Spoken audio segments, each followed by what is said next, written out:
All right, I think we're live. Give me a moment here to check my signal and see if that's true. We're going to do some game design today. We'll be working on Dungeons & Dragons 5th edition using the 2024 rules. We're translating the Ravnica and Strixhaven backgrounds and renown system into 2024 mechanics. And we're expanding renown and piety, renown from Ravnica, piety from Theros, and creating a new system called credits for Strixhaven, Curriculum, and Chaos to reflect the university style of motif that campaign has. So give me a second here. I'm going to check my signal, make sure we're live. I'm going to go through a quick intro while I do that. We'll do some posts on social media here real fast. And everything goes well, we'll have a couple hours or so to work on stuff. Everything goes well, we'll have a couple hours or so. Sounds like my signal coming through. Okay, so I'm gonna bring the microphone over here. Check. Sounds like my signal coming through. Check. Okay, cool. Let me get rid of all that cacophony. Drop that volume down to 0. I'm gonna grab my social media post link here, where we're now currently live. And I need to. You don't get a link to this until you actually create it, and I'm not so sophisticated as to schedule these things in advance, so I'm never exactly sure when I'm going to be live. So I don't do it in advance. I just schedule on the fly, and as a result of that, I have to entertain you guys with unrelated content here in the first few minutes. So if you're already familiar with the channel, bounce ahead a minute or so, and we'll be past all the intro stuff, and we'll be getting to work. But for those that are new here to the channel today, welcome to the mix, y'all. My name is Phil Kearney. I create role-playing games, I illustrate them, and I publish them online. And I am a huge Magic the Gathering enthusiast in role-playing games. So we've created a system using the 2014 5e rules called the Spellpoint Variant Rules, Color Magic Spellpoint Variant Rules. That's on the DMsGuild already. We will be, I'm updating all those mechanics for 2024 and adding extra layers of mechanics and options on for characters to embrace the color mana system as their default magic paradigm in the D&D game system. You can use it pretty much with any D20 system that has resources that you spend to cast spells, like Pathfinder 1 or like 3rd edition. Those could both utilize this system if you wanted to as well, depending on flexibility. So, but I now have all my social media posts, so we can go ahead and get to work. Let me fix my screen here real quick. And so if you're here with us today, what's up? You can like, subscribe, hit the bell icon for notifications when we're live in the future. I'm here 10 times per week. Monday through Friday in the morning, I do artwork. And then Mondays and Thursday nights like this, and Tuesday and Friday lunches, I am on stream doing more game design like what we're doing today. So if you think this stuff is cool, tag in, stick around.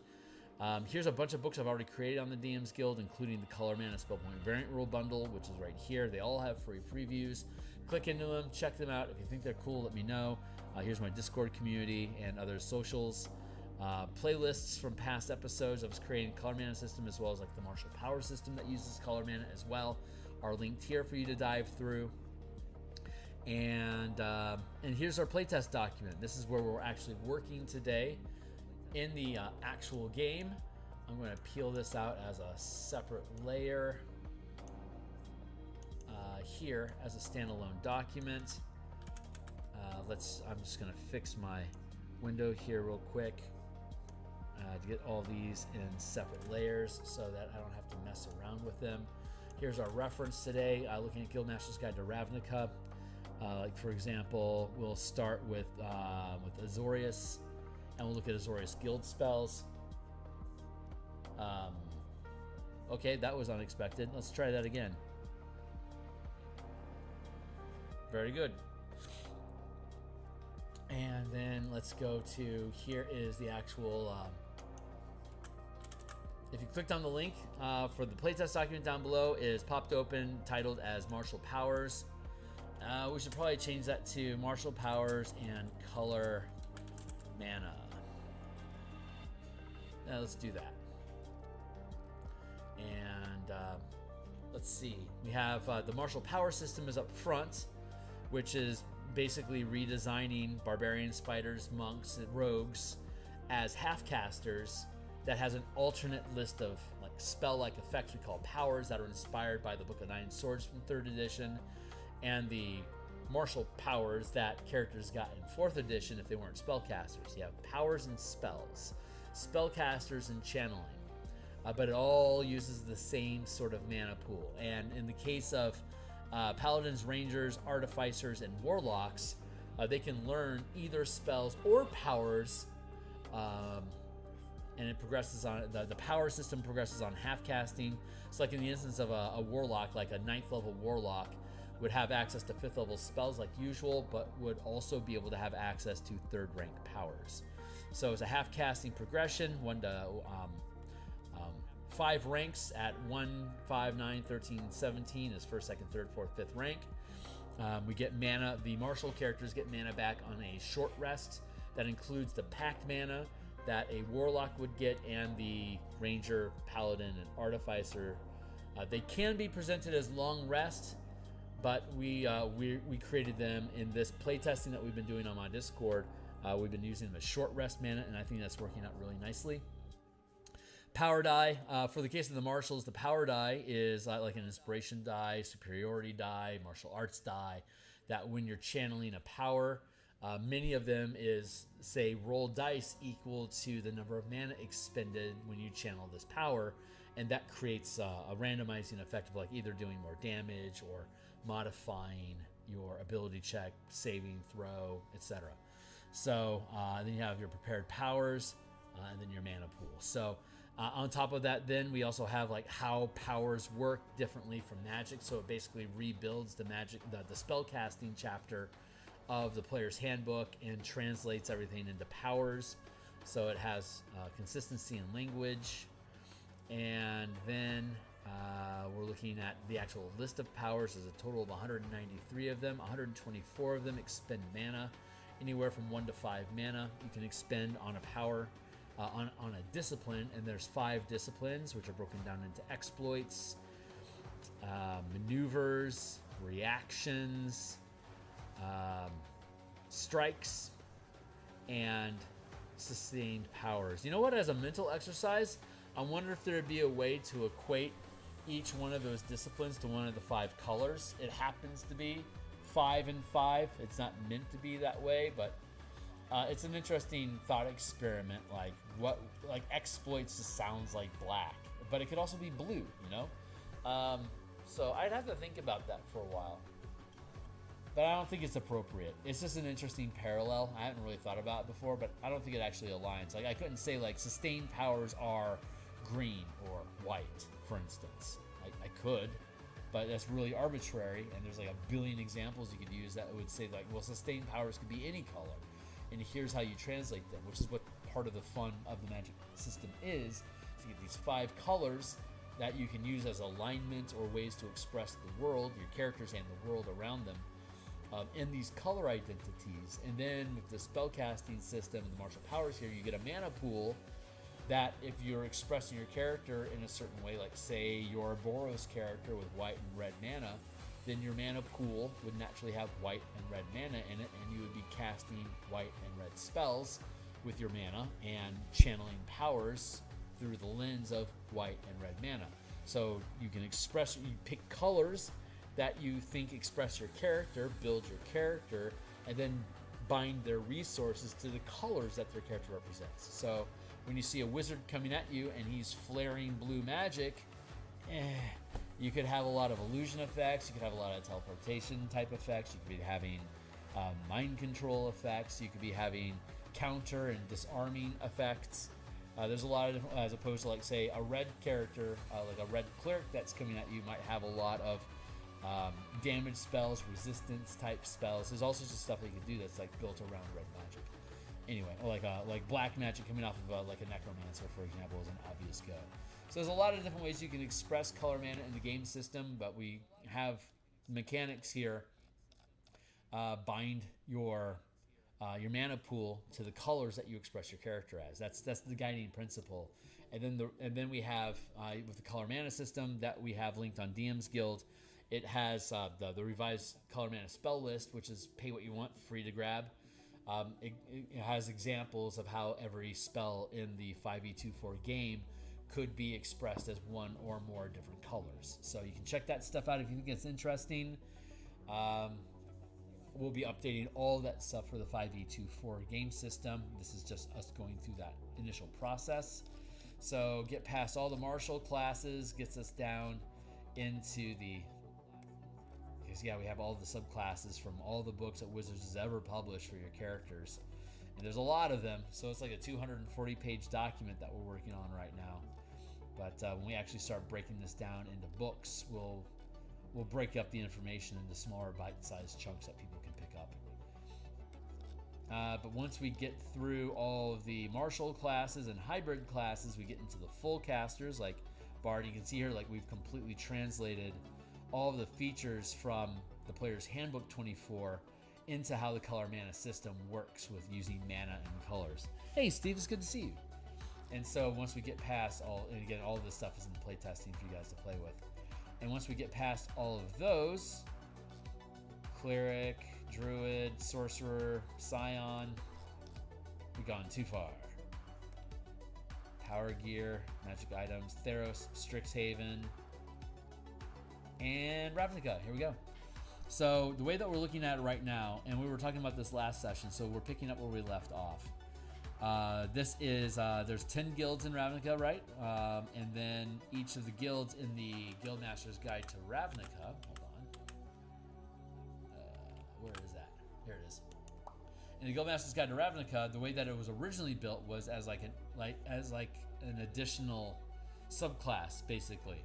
So when you get access to first level spells, which would be first level for full casters and now half casters as well. At first level, these are 2 extra spells that you get on top of the spells that you get as a with your subclass. Like Wizard gets 4 spells at 3rd level, but with this, like, you'd get two free spells at first level, and then at 3rd level you get your subclass. But at 3rd level, you also get your 2nd rank. Your list here of bonus spells, and then at 5th level in your subclass you would get 2 bonus spells, and then again you would also get 2 bonus spells here as well. So that's some heavy dipping that's going on. That's a lot of spell power. So I wanted to respect that but break it up.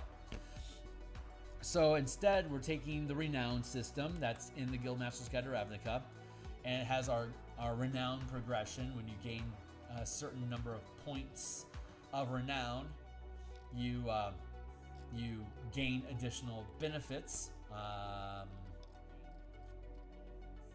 ideals, bonds, contracts, blah blah blah. How do you fit in? Azorius Party, rank and renown. Here you go. Like the Azorius Senate official, your first rank is at 3, which is you have a specific title, and then as an Azorius official you can call on recruits, so you get a squad of you can call on recruits to perform mundane tasks and errands for you, but they will not accompany you into dangerous circumstances. But by 2nd rank authority, you can now have a squad of D4 arresters. These individuals remain with you until the mission ends. These are soldiers, stat blocks. What are they? CR 1/2 creatures that are part of the Azorius Senate that now aid you and accompany you on your mission, plus a law mage, which is CR 6, that accompanies you on your mission, and they stick with you till the end of the adventure. So, and it continues to escalate. So it escalates up to 51 points. So it goes from a range of 3 to 51. So instead of granting you spell levels or bonus spells at a spell level, and let's go back to that list of spells because we'll probably be borrowing from it. Instead of having it structured this way, instead, from level every 3 points from level 3 to 51, that's 20 levels. Or sorry, that's 17 levels. So at first level, you get a spell, or you get a power if you are a martial, or if you're a hybrid like Paladin, Ranger, Artificer, you can choose either of them. But these are going to be default powers and spells that are associated with the particular guild, and we'll be able to set up something similar to that for Strixhaven and Theros when we get there. So we get those benefits that were listed at each rank, which is first level with 3 renown, 5th level with 15 renown, 27 renown is 3rd rank at 9th level, 4th rank is 39 renown at 13th level, and then 51 renown is at 17th level or higher, which is 5th rank. So, and then we break it up in between those two. So 1, 3, 5, 7, 9, 13, 17, 19, 20. Instead of us, this is your full casting progression, right? So instead of getting 2 at first, 2 at third, 2 at fifth, 2 at seventh, 2 at ninth, and being done, all of those spells being first, second, third, fourth, and fifth level. Instead, what we can do is we can give you one spell that is representing your guild at this level of first level, and then second level, and then third level, and then by 17th level, we could have up to 9th level spell that represents your guild. And it doesn't necessarily have to be a spell that matches your spell list. So we have at 9th level the range of spells, all of the spells that exist in 9th level that we can pick through. And for the martial powers, which only goes up to 5th rank, we could have one power at first, and then another power at third, and at 5th level we get 2nd rank. So we would have a 2nd rank power and a 2nd rank power here, and then we'd have a 3rd rank, 4th rank, 4th rank, 5th rank. There you go. But there are no 5th rank powers, so it'd just be 4th rank again. So 4, 4, 4, 3, 3, 2, 2, 1, 1. That would automatically be added to the list of powers that you know. And again, if you are a hybrid paladin, ranger, artificer, warlock, whenever you gain a new tier within the ranks, then you can pick either or. So yeah, there we go. So that's what we're going to be working on today. That's the idea. That's the structure. So I'm going to grab this because we already have the basics of the backgrounds resolved. Like for Boros, strength or charisma, or you can just choose 2 ability scores to increase. The skill proficiencies that you automatically get for Boros: athletics and intimidation. Tool set, automatically gaming set, and then an origin feat. Choose one of your choice, whatever.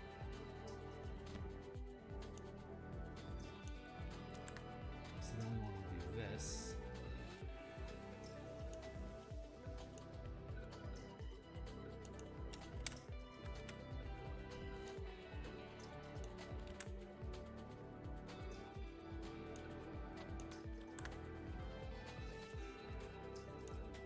Legion.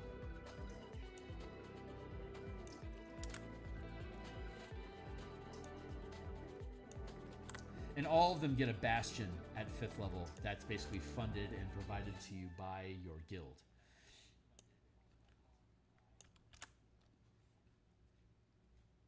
So that integrates the new bastion system from the DMG, which I think is utter garbage.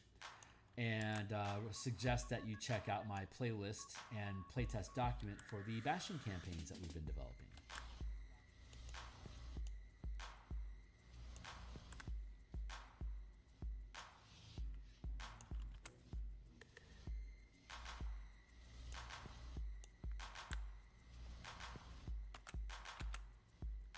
There we go. And now we can erase this. And we can fill in Boros stuff.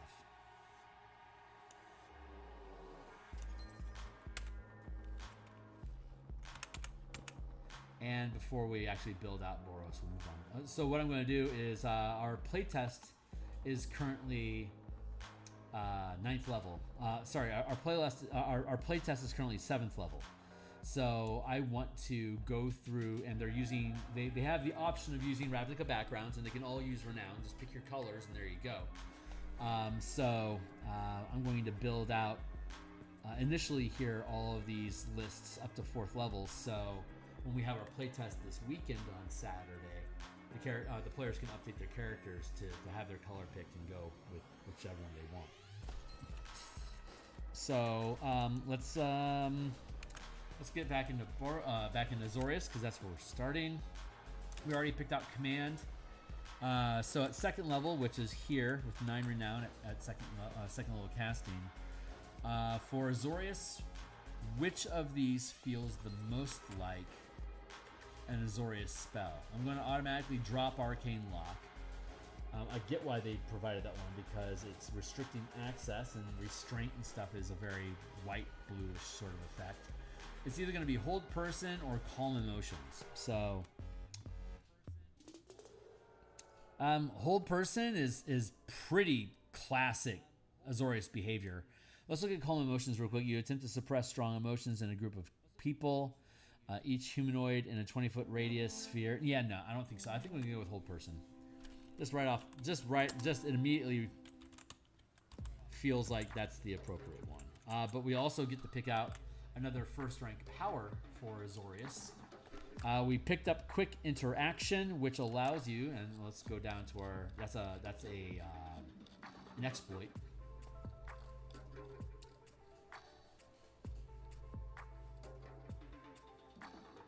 Quick Interaction, you can use, so you expend 1 mana and you can do the thing. And the thing is Quick Interaction. You can use a bonus action to take the influence or study action. So whenever you expend a point of mana, and that's something that Azorius can do. They can influence and study, or take the study action as a quick action. I'm pretty good with that. But we also, at third level, we're still in first rank powers. So I want to pick another power that feels Azorius-ish. Let's see if there's anything cool that jumps out at us. Cooperative effort. We already know that feels much more like Selesnya than Boros, than Azorius. Empowered effort, ability check, score, no. Overrun, quick help, rush attack, slippery. So it's like slippery is very much like a very Simic sort of thing to do. Subtle channeling is a very Dimir thing to do. Precise attack, that could be Azorius. Ooh, restraining hold. While you grapple a target, it becomes restrained instead of taking 1 power die of damage at the end of each of its turns. Yeah, restraining hold actually sounds very much like Azorius. So we have our martial side and we have the spellcasting side.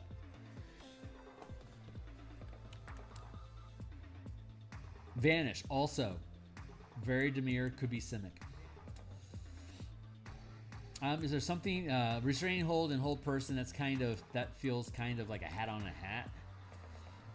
Is there something that's more Azorius than that? Again, coordinated stuff. This feels like Boros or Selesnya. Flatten feels a lot like Orzhov, honestly. Goad is very Gruul. Rally feels Selesnya. Allied Assault, everyone gains advantage to attack. That's also a very Selesnya thing, but could be Boros. Cursed Brand, Cursed Cloud, Double Strike. Oh, one of the things that I wanted to bring up that I think is really fun is, since we're working this hybrid for the Warlock. Currently, the Warlock is built as a spellcaster, and you can take invocations to grant you powers on top of the list of spells that you pick up and prepare as a Warlock normally. But one of the things that's on our agenda is to translate the Warlock into a true Gish hybrid, kind of like the Paladin, Ranger, and Artificer, being able to pick either one of them. And when we make that change, the Hexblade in particular, for example, has this feature that you expend a use of it as a bonus action, and it adds a hexed curse onto a target creature within like 30 feet or something. But the wording is, when you curse this creature, in the language that I'm not gonna jump to it, but I just want to point it out. You can scroll down and look at Warlock yourself in the playtest document if you please. But the point is that we have all these curses: Curse of Brand, Curse of Clouded Mind, Curse of the Fallen Puppet, Curse of Enfeeblement. These are curses that you can apply. So the language that we use is, we use curse, which is defined as having the word curse in the power or spell that you're expending mana on, you can then have that Hex Kicker effect. So with the Hexblade in the current version of Unearthed Arcana, if you picked up Curse of the Clouded Mind, when you use that feature, you can curse a creature you can see to roll ability checks and attack rolls with disadvantage.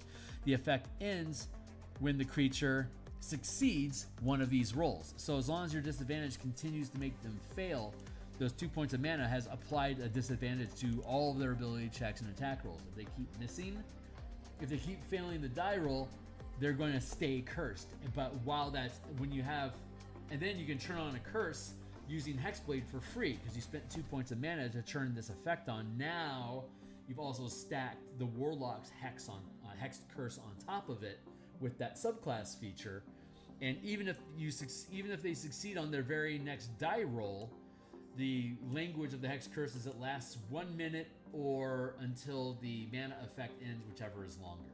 So even if they succeed their saving throw on their next turn, or they successfully hit on their next turn, the Hex will remain persistent for at least another minute.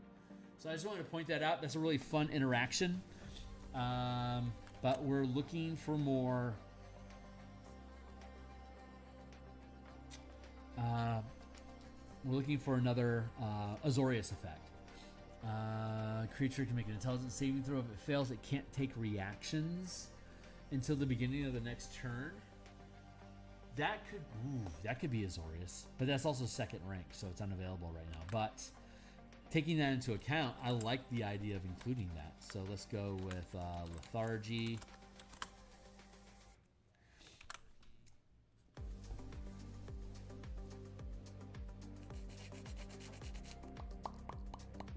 Let's see. Reactions: anticipate, bait and switch, controlled fall, deflection, the downtrodden, feint, interpose, reposition, retaliate. None of those really feel like Azorius. Caustic strike, discerning strike, distracting strike, freezing, goading, grappling, martial, repositioning, shocking, thundering, tripping, sweeping. Grappling strike, no. Tripping strike, thundering strike, no. Like Asian strike, absolutely, but we're not there yet. But well, I mean, we are up here, so Asian strike. Asian strike. When your weapon can deal radiant damage and increases damage by 1 power die per mana channeled. The creature glows with faint light, negating the benefit of invisibility and concealment. And they have to make a successful charisma saving throw, or any illusion and shape-changing effects targeting the hit creature ends. The glow fades after 1 minute. It's 2 mana. It's like a dispel magic, but it's only 2 mana because A, you have to hit with it, and then B, it's a very limited scope, so it's not as broad as dispel magic is, but it still works. Blinding strike isn't bad for Azorius either, but we're tapped out on Azorius. We're already up to 3rd rank, so Asian strike. That's supposed to be. Yeah. We're on 3rd level now. So I could technically use a 2nd rank at a higher level, but that's what we're piecing through right now. We're still looking to see if we had something better than Restraining Hold as a 1st rank power. So now that we're down in the sustained powers, adaptive resistance is very Simic. So is Aquatic Adaption. Blind Sense, Cliff Runner, Close Quarter Combat. Extended Reach, Fast, Instant Skill. Lycanthropy, Omnilinguist. I could see Omnilinguist potentially being Azorius. I can see Power Armor or Power Shield being Azorius. And then we have feats, damage types. Oh, God, we could cheat with damage types.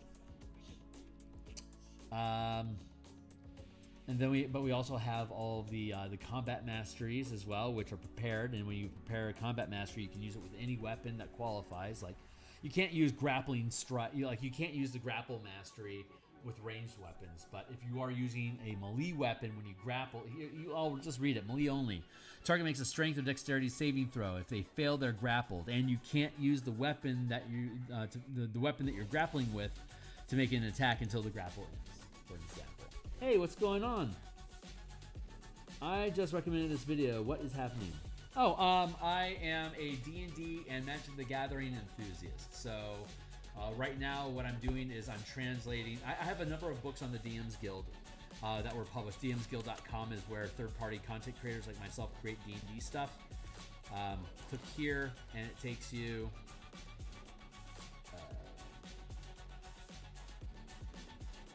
that was weird. Here's a bundle of books that I made that translates D&D spellcasting into the color mana system. This is a pay what you want document. You can read the whole thing if you're interested in this sort of stuff, but it explains what the colors are, some basic terms that like basically define each color in the magic in the world of D&D, the 10 types of damage in D&D translated into white, blue, black, red, green, and given like definitions. Like white is like healing, but so is green. Red is like aggression, earth, imagine, emotion, energy, impulse. It's just some general ideas of like what each color aspect represents. So take the aspects plus the damage type equals what colors a spell should be. Like Acid Splash, it's a cantrip, so it doesn't actually cost any mana to use it. But if we're translating the flavor of everything, acid is typically black and green on magic cards. So given that, Acid Splash is a black and green spell. But like for example, Burning Hands deals fire damage. It's a first level spell. It's a red spell, obviously fire. And a first level spell costs 1 mana, a fifth level spell costs 5 mana, a ninth level spell costs 9 mana. It's a straightforward mana system. The playtest doc that we're using has all the class breakdowns inside this document here, which is what we're using right now to look through different powers. The martial power system is an alternate magic system that barbarians, fighters, monks, rogues can use as martial characters, and that monks, paladins, artificers, and warlocks can choose instead of spells, but it works the same way. First rank power is 1 mana, etc. So you create an identity for your character, like Boros, white and red mana, and then if I'm going to like say play a Boros paladin, then all of my spells and powers that I use as a paladin are going to be flavored in the white and red colors. I could have instead chosen like a Paladin of Vengeance would be appropriate for Rakdos, which would be black and red instead. So all my spells and powers are expressed as black and red mana there. And if you wanted to take a step further, you could limit yourself only choosing spells. Like in Boros, I would choose only spells that are white and red.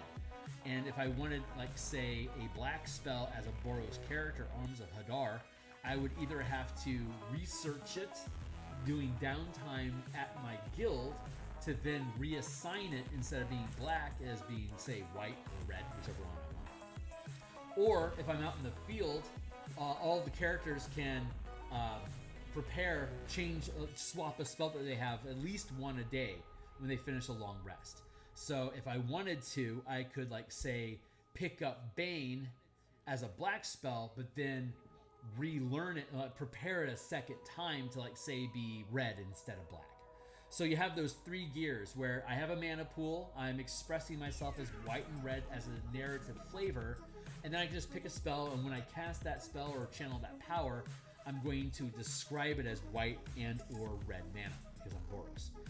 The second gear is I'm going to use white and red magic, so all the spells I use and all the powers I use have to be white or red. Or I have to find a way for them to be white and red through downtime or giving up some of my flexibility. And then the third gear is if I want to cast a white spell, I have to have white mana in my mana pool. So if I have 7 points of mana and 7 points and like 6 points are white and 1 point is red, if I want to cast Fireball, for instance, Fireball is a 3rd level spell and it requires 3 mana. So Fireball, it's a red spell. I need to spend 3 mana. 1 has to be red and the other 2 could be whatever I want. So with 6 points of white and 1 point of red in my mana pool, when I cast Fireball, I have to burn the point of white mana I have to burn the point of red mana, and then the other 2 points are going to be white. That leaves me with 4 points of mana left to cast any spells that I want. So those are the 3 gears. It's either just loose narrative, it's spell selection only, or it's devoting your mana to a specific color as well. So you have those 3 degrees of intensity, and that's up to the player to decide how you do that. Or as part of your session 0, when you build a campaign, everyone can agree it's just going to be narrative. Don't worry about it. Pick whatever spells you want and just spend your spells on whatever you want. Like, spend your mana any way you please. Or we're going to go with color spells, color magic specifically, where you'll then pick your selection based on the colors that you have access to. Or we can go with color mana, which is not only are we picking specific spells that are devoted to the colors that you want, but you now have to devote each point of mana to a specific color as well. But whenever you finish a short rest, or whenever you would regain mana any other way, whatever mana you have in your mana pool at that time, you can completely restructure. Like if I take a short rest, even if I don't gain any mana back, my character only has 4 mana left, I'm going to switch 2 of them to red and leave 2 of them white, for instance. But you could do like Abzan, or you could do like 3 colors, or if like you're doing a Dominaria campaign, you can select all 5 colors. It's just you're going to be breaking up your mana pool a lot. So that I don't really recommend that. That's really intense unless you really want to be brutal to casters. Otherwise, I generally go with either just stick to 2 or 3 colors so your mana pool is reasonable, or if you really want to open it up, then just make it narrative, or do it by spell magic. So those are the gears. Yeah, I'm glad you think it's cool. All these books have free previews. You are welcome to. I don't know why there's a form. Oh, that's why. Everything is being weird right now. Let's go back to here to pop that open. Here's that link leads you to all the books. All of them are 100% free preview. This one's again kind of out of date. Elemental Key. This translated the Way of the 4 Elements from 2014's monk class, and it translated them into all of the elements like Airbender. But for mana, it uses blue, red, and green magic to express the different elements. But then instead, if you wanted to, you can go like air, earth, fire, and water to play Airbender. And the subclass is rebuilt into a half caster. So you can see here that you've got your disciplines. You've got cantrips. You've got first level, second level, third level, fourth level, fifth level spells. And they're all translated into like what element would, like gust obviously is going to be air, right? Mold earth is obviously earth, but like earth is also red. So if you're playing color mana, mold earth would be red mana to use. Magic stone could be red or green, for instance. Gust is blue or green mana if you're using color, but if you're using the 4 elements, here you go. I'll eventually rebuild the whole system for the 4 elements, but I'm mostly passionate about Magic the Gathering. So it's my joy and love to translate D&D into the MTG system, replace the alignment system of good, evil, law, chaos, and replace it with 5 colors. And now you're building your characters like Dice Try talks about on his YouTube channel. How do you express characters using color? You could use any of the methods that he describes on his YouTube channel to choose the colors that you think are right for the character that you're playing. And then if you're like going like white, black, green, then white, black, and green will be the only colors that you express your character when you cast. And if you're using color mana, the only colors you would pick for your mana pool would be white, black, and green. So that's a funny. That's actually ironic. I was playing a sorcerer, an Orzhov divine sorcerer that had that picked up a little bit of green. So the white green came from a Selesnya background as a Fey Touch character. I then picked up my healing spell off the Druid list and Druid Craft as Magic Initiate, gaining a point of green mana. I had 1 point of green mana in my mana pool from the Magic Initiate feat. Otherwise, all the mana I got from my Sorcerer was going into Sorcerer or Cleric spells that are Orzhov colored, white and black. So my character's background was their Fey lineage from Selesnya got trapped up in a bargain with Orzhov, and now all of their descendants are honor bound through pack magic to be bound to House Orzhov, but my character had an anomaly where some green still survived in her bloodline. So had white, black, and one single point of green. And that was enough to make her a complete outcast in Orzhov. They could never truly trust that character. So she was basically relegated to trying to collect taxes from Selesnya in the outskirts of society, where I would never have any kind of political influence whatsoever. So the character got into gaining trust from Selesnya and from Gruul clans, and used her influence, what little influence she had in Orzhov, to be able to pull resources and try to trick the bureaucratic system to be able to benefit Gruul and Selesnya, the Selesnya allies that she was making along the edge of the Rubble Belt. So fun campaign, but like that's like a super like small example of how you can take the idea of color mana in your D&D game and completely build campaign themes around it. So so now that we have 5e24 rules, I want to take all this stuff and update all of it to the 2.4 game engine. And so I've spent a couple hundred episodes at this point building out all these mechanics. But then beyond that, getting back down, just to get this out of the way. But beyond that, we've built the martial power system, which is inspired by 3rd edition, Book of Nine Swords, that had a mana pool. Like all your characters had a mana pool in 3rd edition for the Book of Nine Swords. What an easy jump. So we just built out Barbarian, Fighter, Monk, and Rogue. Again, taking cues from the Elemental Keybook, we built them out as half-casters. And so all characters, all 14 characters, we have the Scion from the UA already translated into the mana system. It was easy to do, barely an inconvenience. But now all 14 character classes automatically have a mana pool that, depending on how you multi-class, you add all that mana. You always add all your mana pool together. So it doesn't matter what class your character takes, you're always getting more mana in your mana pool every time you gain a level. It's just a matter of, am I going to get spells or am I going to advance powers? Am I going to Gish?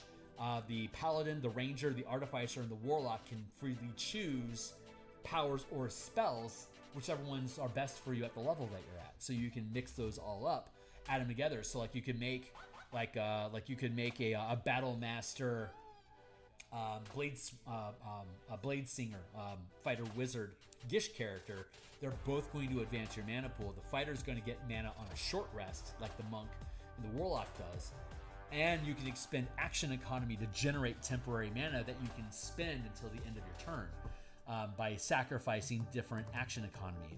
Attacks, each attack that you sacrifice from the attack action gives you 1 point of temporary mana in any color that you want. When you sacrifice your bonus action, depending on what level you are, you gain 1, 2, or 3 points of mana. Again, any color that you want, that you can, until the end of your turn, expend on any power that you know. Paladins, Rangers, Artificers, and Warlocks can expend that mana to cast spells that are on their that they know. The Warlock can spend it on bonus spells that you get from your bonus spell list. Ranger, Paladin, and Artificer can spend them on literally anything, but only during combat. When you're out of combat, you have to use your mana pool. In combat, you're going to sacrifice actions during your turn to generate free mana, so that what it is that you do is going to be fueled by mana to be empowered and do more than what it would have been. Like I could cast Misty Hop with a bonus action and make 2 attacks as a 7th level Eldritch Knight, or I could sacrifice my bonus action to generate mana so that I can do something more powerful with the attacks that I make. So you have the way to be able to mix that up. While full casters have to spend mana in their mana pool, but they get mana back on a long rest. So they get a shitload of mana up front that they have to parcel out during the course of however long it takes them to get through a long rest. While the martial characters, like, every time we take a short rest, I get all my mana back, and while we're in combat, I can gain free mana for me to use powers with. So the martial characters are low intensity, constant mana effects, while the full casters, like cantrip, big bada boom, cantrip, big bada boom. And if you're using gritty realism, where then you have to take a number, like every time you take every time you sleep at night, it's either a short rest, and then occasionally it's a full rest. And the way that we're pacing it right now in our play testing is whatever your proficiency bonus is, that's how many short rest nights you have to take before you can get a long rest. So we're currently 7th level right now, so it's each night, it's a short rest, and then every third night it's a long rest. When we get to 9th level, it'll be 3 nights of short resting before I can take my long rest again, because the mana pool on the full caster keeps getting bigger and bigger and bigger, and it quickly outpaces the martial classes or the half casters that don't have nearly as much mana. So if we actually pace it out using gritty realism, it's actually pacing really well so far in the game. So I've already ran 2 campaigns from level 1 to 20. Before the martial power system existed, I ran 2 full campaigns from level 1 to 20 just with spellcasters, and I was running that as in you would get all your mana back on a long rest like usual. But now that we're introducing the martial power system, slowing down that progress is actually making it, anyone that uses gritty realism will say that it's much tougher on your characters, because when you take a long rest, that's like every 3 days you get a full heal. Otherwise, you have to burn your hit dice to get mana back when you sleep overnight, or you burn hit dice to get hit points back when you rest overnight. That's a much more 2nd edition, 1st edition Beckney style of playing 5e D&D, and it's quickly becoming my preferred method, especially because of how much I like leaning into mana, and it actually works really, really well. So anyway, that's what I'm doing. Since you were asking, today's project, I'm going to stand up and fix my chair's falling apart, so I have to fix it. Today's task specifically is recreating the Ravnica backgrounds to be separated from renown. The renown score operates separately from your background. So we have a background for Azorius, which is now in the 5e2-4 format, and then taking the renown system and strapping that on. Instead of taking the Azorius Senate background, I could still take farmer background if I wanted to gain the perks from the farmer, but you would still be able to utilize the renown. So we had to restructure renown. Every 3 points is equivalent to a level, and so at 3 points we gain a spell and we gain a power, and then at 9th level we gain another spell and power, or 9 renown, which is effectively 3rd level. We get another 1st level power, because powers progress on half casting, 1, 5, 9, 13, 17. So at 1st and 3rd level, you get a 1st rank power, and then at 5th and 7th level, you get a 2nd rank power. Meanwhile, the full casters get a 1st level, 2nd level, 3rd level, 4th level, 5th level, 6th level, up to 9th level spell. When you're at 51 renown at 17th level, 51 renown being the maximum amount of renown that you can accumulate as a character.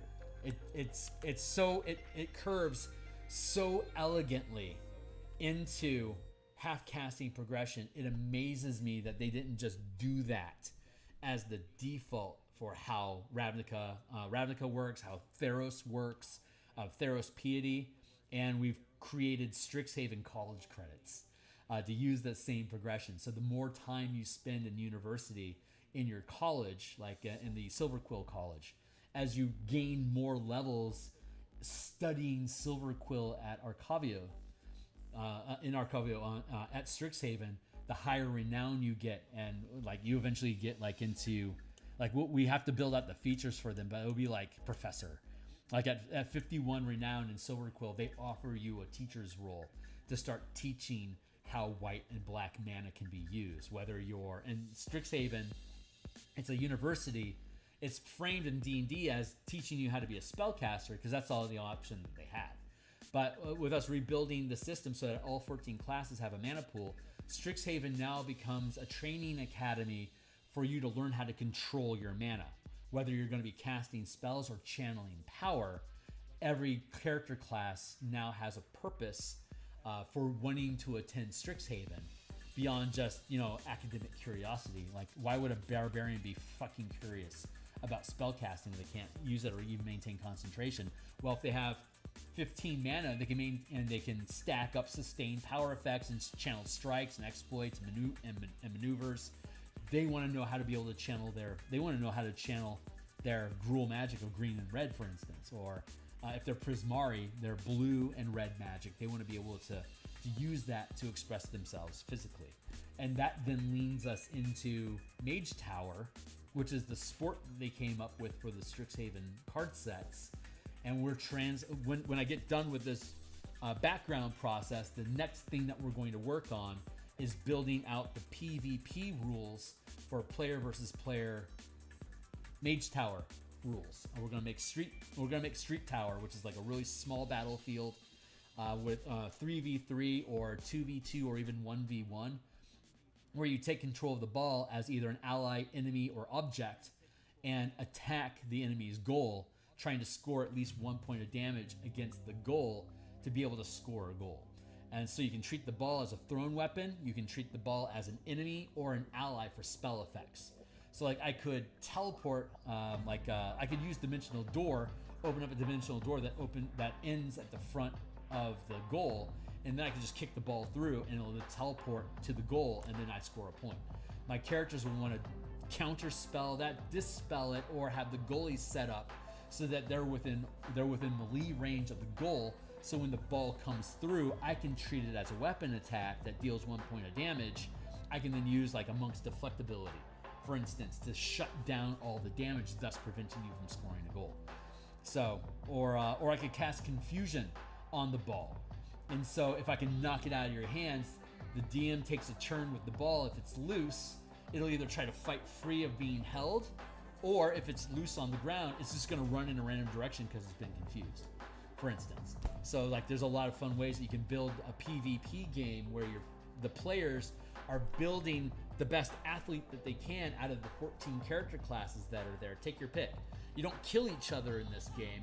You're just trying to score points against each other by attacking the goal with the living ball. That's a mascot that's actively trying to run away from both teams.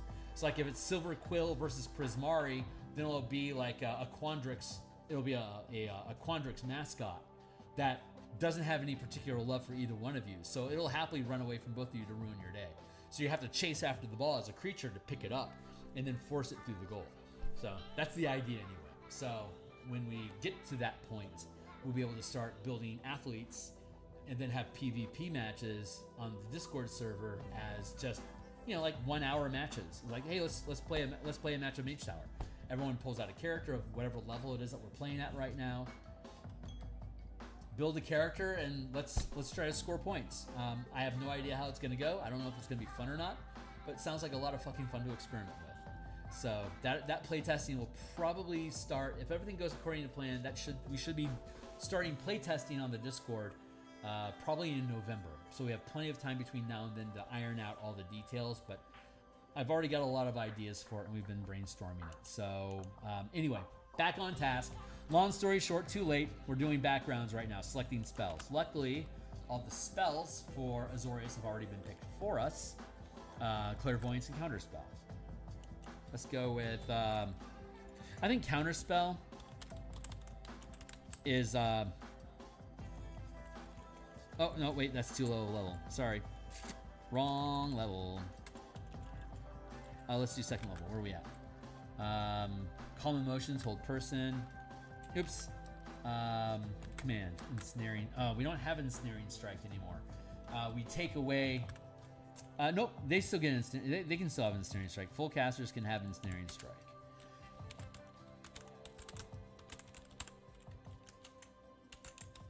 Like the Ranger, like with this system, the Ranger doesn't get Hunter's Mark anymore. You get Mark of Prey, which is a class feature that advances at 1st, 5th, 9th, 13th, and 17th, and 20th level.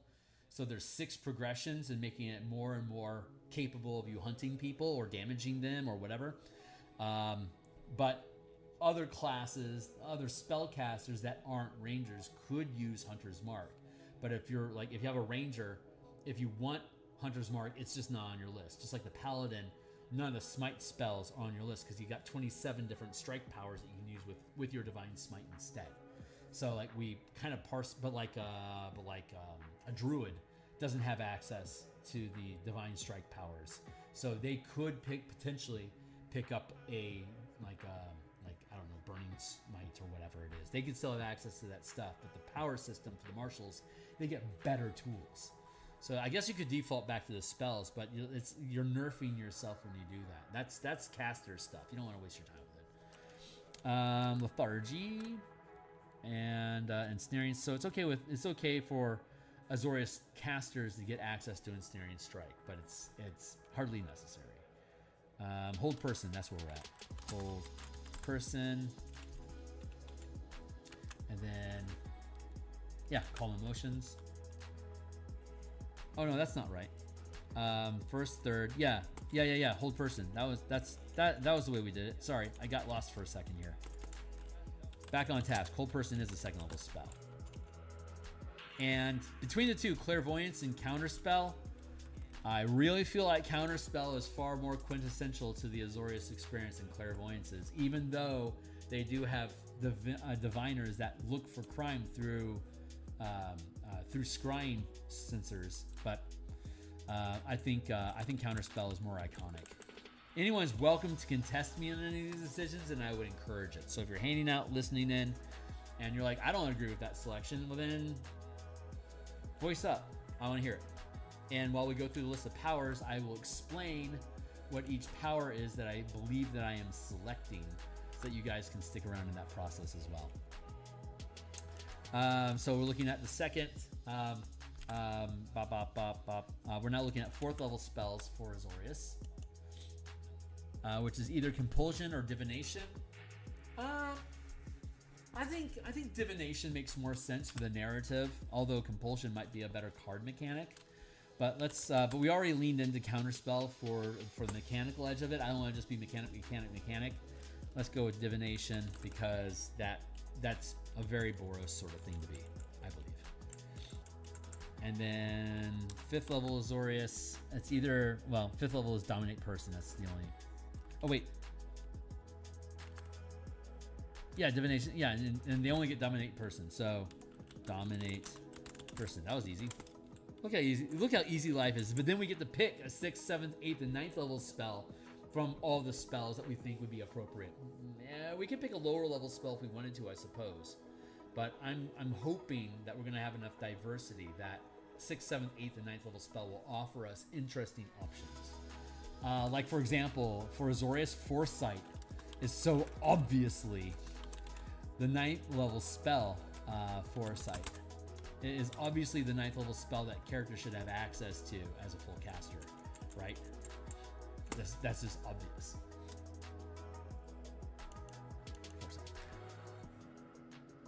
But let's look at third level powers that we could pick up. So a third level power. Then we'll have 4th level power, and powers don't go beyond 4th level, so it'd be a 4th level power here as well. Yeah. So let's see, what's a 3rd level power that says I am Azorius? Let's go hunting. Mind Sense. Mind Sense isn't a bad one. Ghost Walker for Dimir. Mind Sense is always something I'm always worried about with Dimir, because like stealing thoughts and memories and stuff like is a very Dimir sort of place to be. But then, well, actually, Ghost Walker is probably going to be best for Orzhov. So we should probably, that's so fucking on point. We should probably leave that for Orzhov. Mind Sense I want to leave for Dimir. Windstrider for Simic makes a lot of sense. Celerity for Gruul makes a ton of sense. Daunting Presence for Gruul, for Rakdos, that makes a lot of sense. So yeah, let's skip sustained powers. And let's Castigate. When you channel this power, choose a creature you can see. You always know which direction the chosen creature is while it remains on the same plane of existence as you. In addition, when you make a melee attack against the chosen creature, you deal 1 additional power die of damage. This effect ends if the creature is killed or you are incapacitated. I'm pretty good. Yeah, I think Castigate, I think that makes a lot of sense for Azorius. Fuck yeah, dude. Let's do it.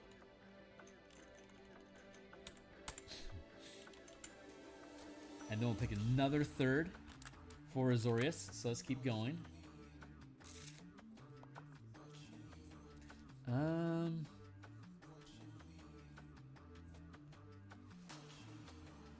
Auto attunement, nah. Trap sprainer, rogue stance.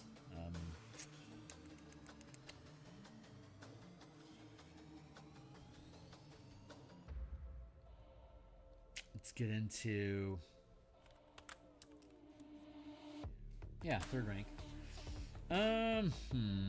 Psychic damage and increases damage by 1 power die per mana. So staggering strike. Your weapon can deal psychic damage and increases damage by 1 power die per mana channeled. And at 9th level, we can channel 3 mana, and it's a D8 because of the power die system. The power die is a D6 at first, a D8 at 9th, and a D10 at 17th. This is basically like Bardic Inspiration, a superiority die from the Battle Master, or like a martial arts die from a monk. Funny story there. The monk uses their martial arts die instead of the power die. So it also starts at D6 for a monk at 1st level, but a monk at 5th level gets a D8. At 11th level gets a D10 and gets a D12 at 17th. So the monk is better at channeling powers than anyone else in the game, which to me sounds incredibly appropriate for the monk. I love how much I have to adjust my seat every now and again because I get stir crazy because I drink coffee all day. So I'm kind of tweaking on coffee right now. And I know my seat squeaks. I'm sorry. I don't know how to fix it, but I'm not going to buy another $200 chair. So we're all just going to have to endure that together. And my apologies. But yeah, nothing about this like the Battle Master. When you gain the Battle Master at 3rd level, it gets a D8, and then this becomes a D10, and then this becomes a D12. And the Ranger uses the D6, D8, D10, but the Foe Slayer feature at 20th is a D12 when you channel powers targeting your prey, because it's called Mark of Prey. The Foe Slayer feature at 20th level is basically the final form of Hunters of the Mark of Prey, and at that point it's permanent. Even like the only way you can get rid of the mark is death, or you can dispel it. But otherwise, it's death. You can so you can sustain it overnight. So when you ping a target as your mark, you always know what direction they're in. Castigate's like a minor function, is like a minor version of Hunter's Mark, but it's expensive to use it, so it can stack, and I'm fine with that. But yeah, that feels good. What were we talking about? Oh yeah, Azorius. So Staggering Smite. So now we understand how Staggering Strike works. We get a D8 at 9th level. We can channel up to 3 mana at a time. So when I hit a target, and the way that the strike powers work is like the 2014 Paladin. When I hit you, I deal 1 power die of extra damage per mana I channel, plus whatever the kicker effect is. So Staggering Strike works like this. All my weapon damage now deals psychic damage, and I increase that amount of damage by 1 power die per mana that I channeled. And I have to channel at least 3 mana because it's a Staggering Strike, that's what it says. And so the kicker effect is the target has to make a Constitution saving throw, and if it fails, it can't take reactions, and it can do only one of the following. You can either move, take an action, or a bonus action. And the target can end the effect when it succeeds a Constitution saving throw. This effect, when it's with a successful saving con save at the end of their turn. Period. And if you can't, all powers end after 1 minute if you haven't saved your way out of it sooner. So Staggering Strike, it costs 3 mana, it deals psychic damage, and it takes away action economy from you. Your reaction, and it reduces you down to 1 action per turn if you fail your con save. If you succeed, there's no effect other than extra damage. So you're always guaranteed to do extra damage when you spend mana, and then depending on what it is, maybe you make a save, or like Tripping Strike. No, like Thundering Strike pushes you. Thundering Strike. Your weapon can deal thunder damage and increases damage by 1 power die per mana. As a first rank power, you only have to spend 1 mana on it. Kicker effect. A creature is pushed directly away from you up to 10 feet for each point of mana expended. So if I, at 9th level, spend 3 mana, I'll do an extra 3d8 damage. It'll all be thunder damage if I want. Your weapon can deal thunder damage and increases damage by 1 power die per mana. So if I wanted to, I could use Thundery Strike with a dagger and just do 3d8 plus d4 plus stat modifier worth of piercing damage, and when I hit you, it punches you up to 30 feet away. So the narrative is mine. If I hit you with an arrow, I would do a d6, and then I'd stack on the power damage dice, and it could then punt that character 30 feet with 3 mana. 1 point of mana, 10 feet. So having said that, I feel like Staggering Strike could be Azorius. Yeah, it suppresses action opportunities. It suppresses action economy. That feels Azorius. Intimidating Strike feels Rakdos again, more fear. But it could be Dimir. Bursting Strike feels like that feels very Izzet or Boros. And then Provoking Strike, as always, that always feels like Rakdos. So I think we'll take Staggering Strike. I think we're gonna make that. Stuttering. Staggering Strike. And then the 11th level spell, that's a 6th level spell. We don't have 6th level spells for Azorius in it. So let's crack open our... Oh, wrong. No, this one. 2024 Color Magic spell list. It's it hasn't been I haven't published the updated version, but we have created it. There we go. So here's all the spells in 2024 that are in the player's handbook. It uses the same ideas. We added in some additional aspects just to diversify and add some more flavor to it, make sure it's a little bit more accurate. Our color array stays the same because that's just super fucking perfect. Each color has 4 types of damage that's devoted to. Some are better than others, sure. But with the dynamic resistance and vulnerability system that we have in the martial power system, you can swap around what type of immunities, vulnerabilities, resistances, and lethalities creatures have against different types of damage. Nerf. Okay, great. So let's see. What is a 6th level spell that feels like Azorius? Let's find out. And again, if you guys disagree with any decisions, come at me, bro. I'll happily debate you. Contingency immediately feels like an Azorius sort of thing to do, doesn't it?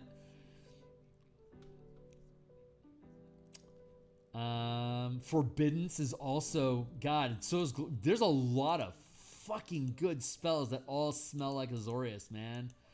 A lot of good shit in here. Fuck.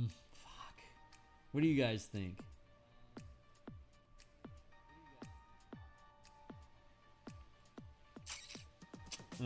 Geez, transport via plant, that'd be a great Gruul spell to pick up. It just would. Word of Recall, white teleportation effects are white according to Magic the Gathering, whether you agree with it or not.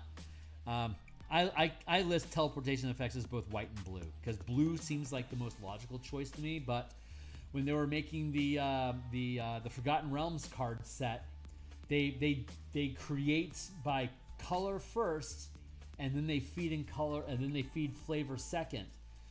For whatever reason, they don't coordinate. Magic the Gathering and D&D don't talk at all when they're designing shit. They could have, for the past 20 years, been coordinating MTG effects and identities along the principles of D&D, or in 3rd, 4th, and 5th edition, they had the opportunity to re-sculpt the narrative that goes along with all the spells and shit that are inside the D&D game to jive with MTG, but they didn't bother. Biggest lost opportunity in the world. For the past 25 years, they've dropped the ball. We're attempting to correct that while still remaining faithful to what's in the MTG card sets, unfortunately. So I personally think that teleportation should be a blue effect, but I understand how teleportation is being represented as flicker, or flash, to take a card off, exile, to take a card off the board and bring it back in again. I get it. That makes sense. Like narratively, that mechanic makes sense, and mechanically, that's often white. So I can understand why they would make blink or like circle of like teleportation circle stuff like that. I understand why they would make those white. For some reason, just blue just feels like teleportation just feels like blue to me. It just does. So, but we're adaptable, right? That's why we make these things. So let's look at, oh man, what do we want? Global invulnerability. Guards and wards is like, it's just dripping. The name of it just drips with Azorius. But I also feel like guards and wards could be potentially Izzet. So I'm not so quick to fire on that. Forbiddance is such a... Forbiddance could be good Orzhov. Forbiddance could be really, really good Orzhov. I don't want to necessarily chew up that yet. Find the path for... That could be Gruul. Let's go with God, contingency. I don't know. What do you guys think? Is contingency or gloom of invulnerability? Which one of those feels more like Orzhov to you? Contingency makes me feel like you saw this coming in a dream, like you're a precog, and so that's why you have contingency set up to be able to fire off when an effect happens. Yeah, we're gonna do that. Contingency. You convinced me, guys. Well done. Contingency. Oh, that's so cool. So cool. Get over there, buddy. We're still looking at 4th rank powers, so we need a 4th rank. Orky, hey, what's going on, Steve? Welcome back.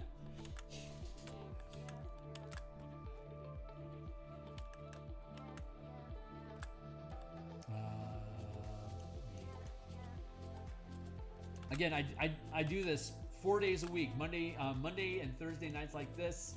We do game design like this, and then Monday through Friday in the morning, I do artwork for the books that I publish on the DMsGuild.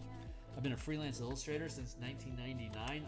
I'm decent at art, so I'm making an adventure for Eberron right now, and I'm looking forward to finishing that because I got a whole bunch of mana books to make artwork for them. I've already done a ton of it in 2014 books, but I'm looking at updating everything in 2024. So more stuff on the way. Let's look at the 7. Let's finish our spells.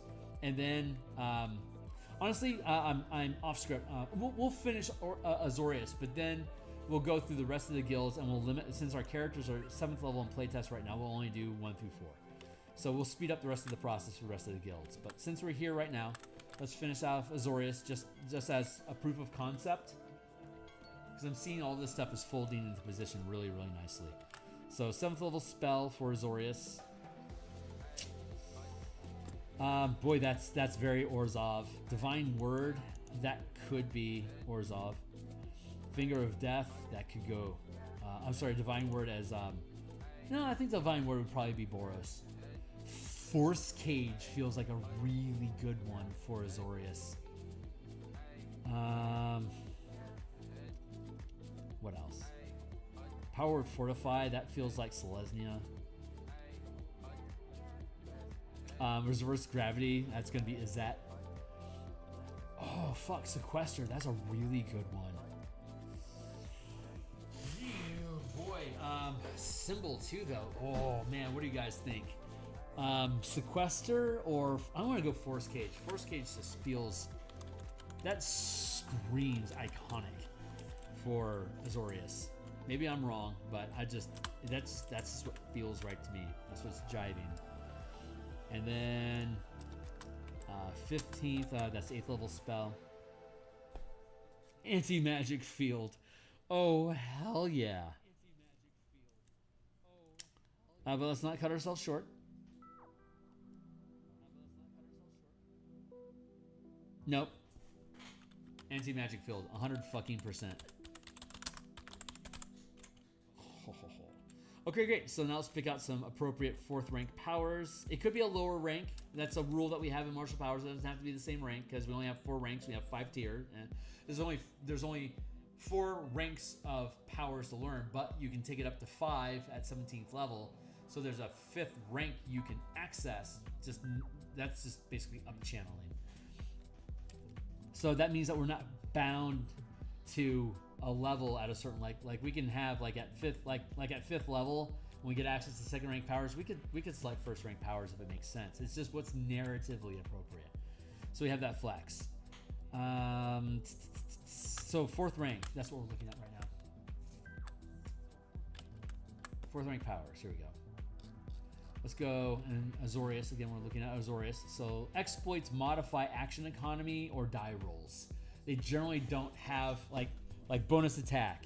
Normally you make an attack during the attack action, right? Well, with this exploit, you can spend 1 mana, and as a bonus action, you can make a weapon attack instead. And as a kicker effect, if I want, I can spend additional mana. I can spend 1 extra point to roll with advantage when I make that attack. So this is like really good for a rogue to have access to, because you can just spend mana to get the extra attack as a bonus action, and you can spend an extra point of mana on top of that to give yourself advantage to make that sneak attack if you want. It's like that's, but it's expensive. It's going to cost you mana, and you're on a short rest like a monk. You don't have a lot of it, so you're going to have to give up action economy to do that stuff. What action? Like I could give up my my attack action as a rogue, but I only get 1 attack. What the hell was that? Am I still live? What the fuck was that? All right. I'll check it out at the end of, there's some weird stuff going on, man. I'm gonna shut down Photoshop in case that was part of the problem. That was weird, man. No, I need to bring Photoshop back. Sorry.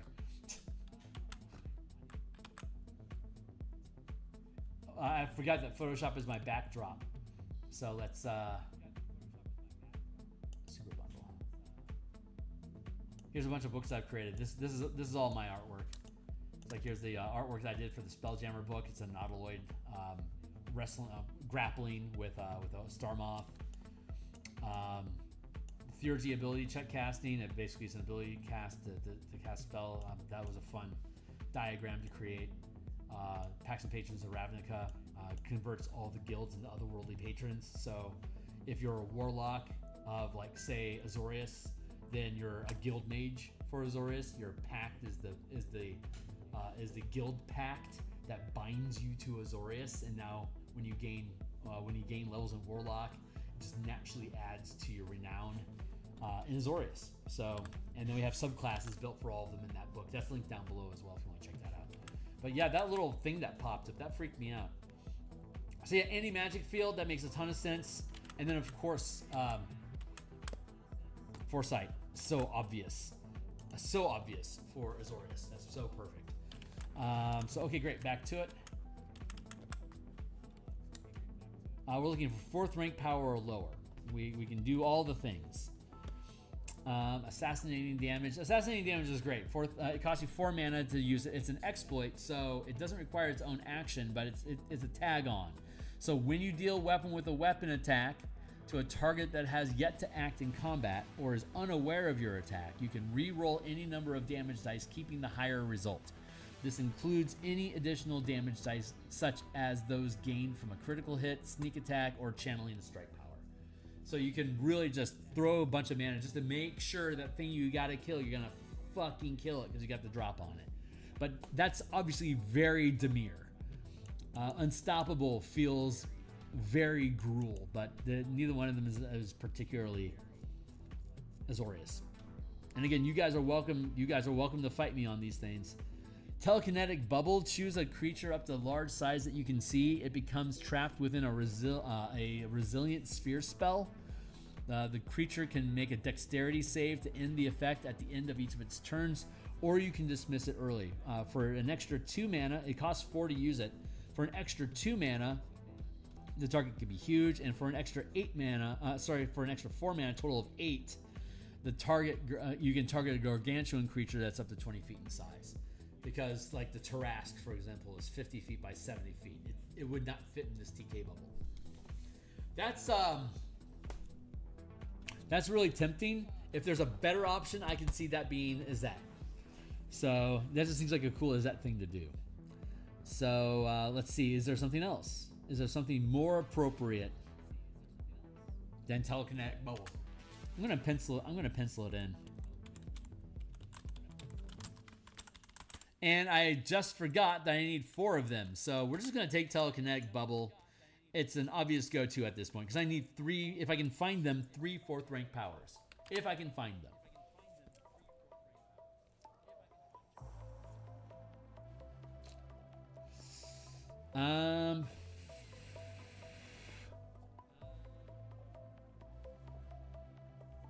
Reactions, yes. Okay, so there's Anchor, which is it's only 3rd rank, but Anchor is as a reaction to a creature that you can see moving, teleporting, or shifting planes, whether voluntarily or forced.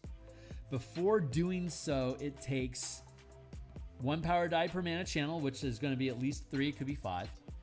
Expended this way, and must succeed on a charisma saving throw. If it fails, it can't move, teleport, or shift planes until the beginning of their next turn.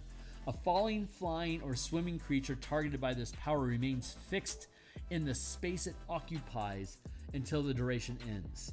You can choose to forego dealing damage. So if your ally gets targeted with banishment and they fail their saving throw, you could use a reaction to anchor them in place so they aren't banished. And they would just freeze in space like that. But they can't move, but you could choose to not deal damage if you didn't want to. But this is a way to save your allies. Like if your ally's just about to get hit and then thrown across the room by a demon, you could hit anchor on them and freeze them in place anywhere along their trajectory. Like if they're getting punted 40 feet, after like say 25 feet, you could freeze them in space there. Freeze. I freeze you. You're frozen. And then they'll stay fixed in that position until it's their turn, until the end of their turn, so they would be stuck in spot. But if they were an archer, they could still fire arrows from their position. They just can't move. They're just stuck in that spot, like a rod of immovable rod. Thank you, the immovable rod. You turn on the immovable rod and you just stay fixed in position. Same sort of effect, except it's a reaction instead of a magic item that requires an action or bonus action to trigger. That's a good one. That's a really good one. So I think I'll take it. I think since it's a lower level, I want to take it sooner. So anchor, and then we'll take TK bubble after that. I love this shit so much, man. I was a huge White Room designer for character builds in 3rd edition, but the difference was I was active in Planescape campaigns that went all the way up to 27th level. So most of the theoretical builds, we would build them and then we'd run like a 5 or 7 session campaign and then build new characters and then build another short adventure series. And we did that for like a decade before we got into 5th edition. What's another cool one? I only need one more. Defense barrier. As a reaction to a source that you can see targeting you with an attack, you create a momentary 2-dimensional opaque barrier made of force, occupying your space and granting you full cover against the attack, causing it to automatically miss unless it ignores full cover. The barrier is immobile, doesn't prevent movement, and disappears at the beginning of your next turn. So you can navigate around it to hit your target, but your target has to move to be able to do that. Otherwise, from their current position, they can't hit you. That's the idea there. Hexproof. As a reaction to when a creature you can see uses a magic action or casts a spell that targets only you, you are unaffected by it, wasting the action. Any mana spent on the wasted action is regained. So Hexproof, that's, I think, also a good white ability. You know what? I want to shit test that real quick.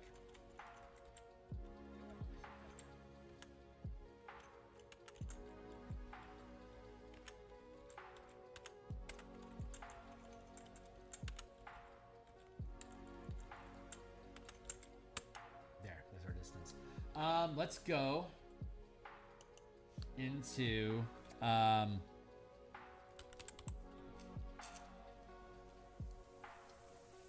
damn it, what's the name of that website? MTG Hex MTG cards with Hexproof.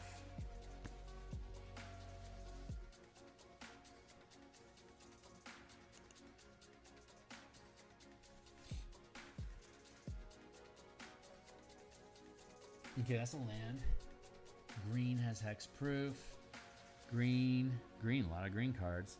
Crypto Thrall, Crystal Barricade, Domri, Azorius, and have hexproof. Okay, I mean, there it is. That's plenty of evidence. I'm just trying to see if there's any colors it's not. Does hexproof exist in every color? Signs point to yes. Yeah, I just saw black. That was the last of the colors. Officially, everything has hexproof. It's a universal color. Okay, cool. Yeah, hexproof. Perfect. Okay, great. So this is the structure that we'll be using. For the rest of today's episode, I will only be building through 7th level because playtesting this weekend, our characters are 7th level. So I don't need information beyond 7th level right now, but I want to have access to it. So I think I want to start introducing, I feel like I want to start introducing bastion turns while the characters are, the way that the mega dungeon that we're running as a playtest is structured is that you gain experience by taking loot out of the dungeon. 1 gold piece equals 1 XP.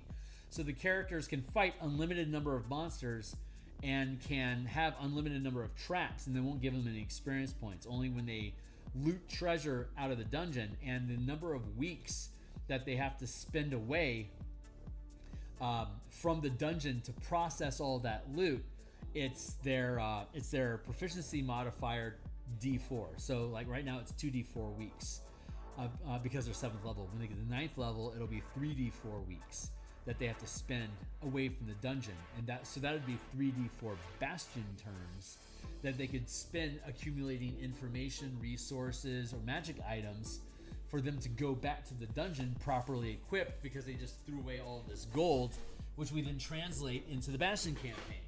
And for those that aren't familiar with the Bastion campaign, you can look up my playlist for the Bastion campaign, because this is the Bastion campaign book that we've been building, which is going, nope, not in command, that was the original system.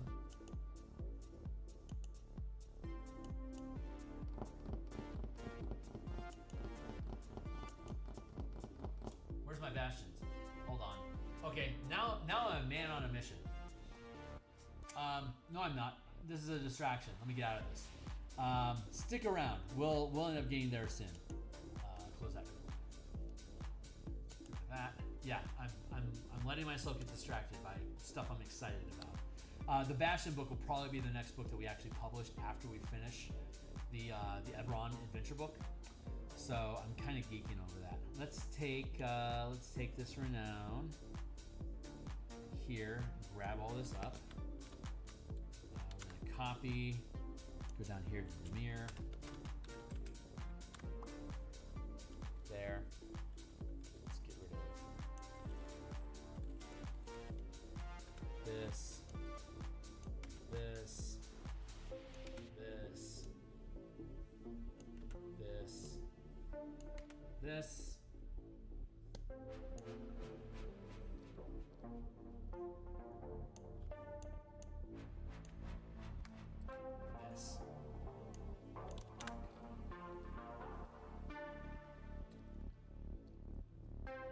Boros.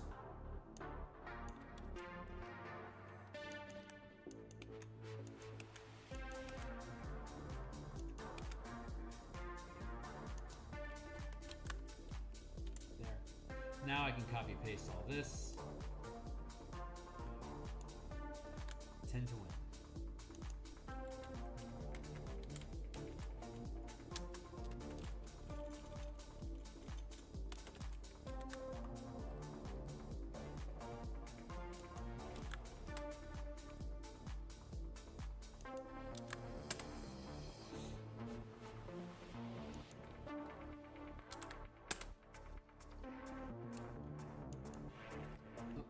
Can't skip Rakdos.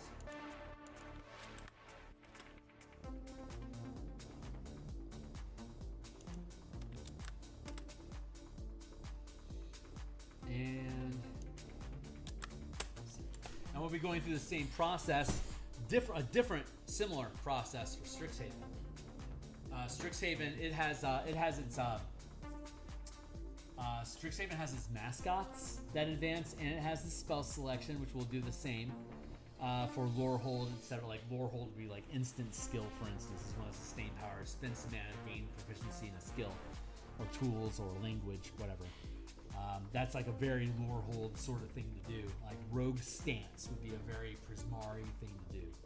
So like we'll build out that bonus power spell list, but then the benefits for Strixhaven will be like initially it'll be like your mascot, and then like I think at 15th level it would be like the advanced mascot you get for free, and so we'd have to and then we'd have to cook up something for 27 at 9th level. Maybe like I don't know. We'll find out. We'll figure something out. There'll be options. They'll all have options. But we're gonna finish Ravnica first, and we won't get this done tonight. We can probably get through the first 7 levels tonight for all of them. But Boros. That's where we're at right now. Boros. So let's grab our Boros spells because those are easy peasy, right?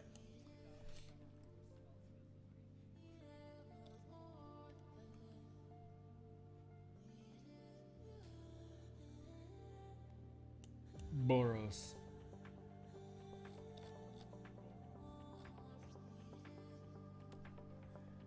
I don't know. Guiding Bolt or Heroism. Guiding Bolt is a really powerful spell when you have access to it. It's only 1 mana to cast. It does 46 damage, and it gives advantage on the next attack. That is a really strong spell. By 9th level, it's not a problem. At 1st level, it's really aggressive. I'm using Guiding Bolt right now in the Curse of Strahd campaign.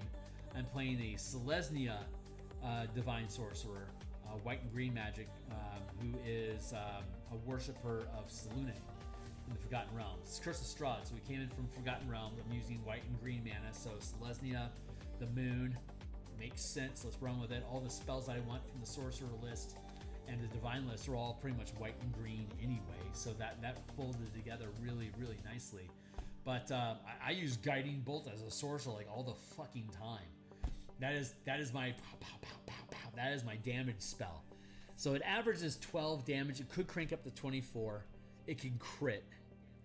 It's a lot of damage, but on average 12 points of damage, that's not unreasonable for a even for a 1st level character. 12 points of damage isn't crazy. I could be doing like 12 damage base with a weapon, plus my strength plus 4 is 16, plus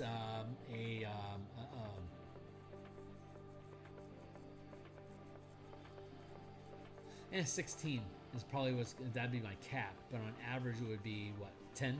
It would probably be around 10 damage on average. It has a lower cap, but it also has a higher low than Guiding Bolt. So ultimately it works out, but for 1 mana, it's incredibly good. It is incredibly good. It's too good. I can't pass it up. I got to give you the Guiding Bolt.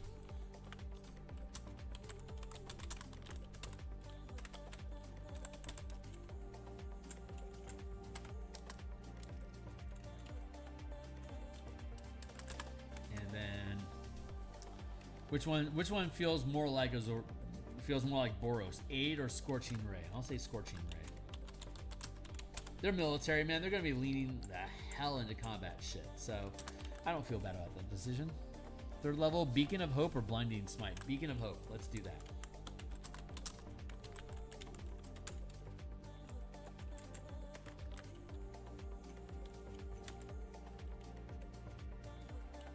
Fourth level, Death Ward or Wall of Fire? Wall of Fire.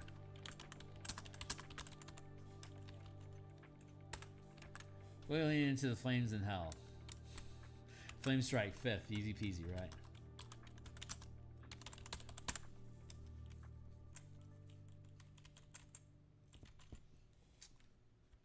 And we're only worrying about 7th level, so that's 1st and 2nd rank powers. Let's drop back down here to 1st rank. Let's peel open our power system. And let's go Let's go power hunting for Boros. White and red magic. Cooperative effort. When using the help action to grant advantage on the ability check or attack of an ally within 60 feet of you, roll 1 power die of mana per channeled, adding the highest result to the ally's die roll. When using the help action,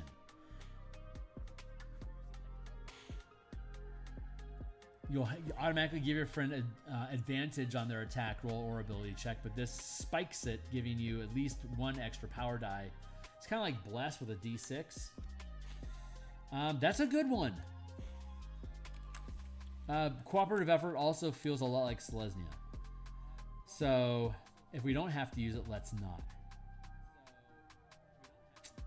A subtle channeling is very demure. Simic rush attack.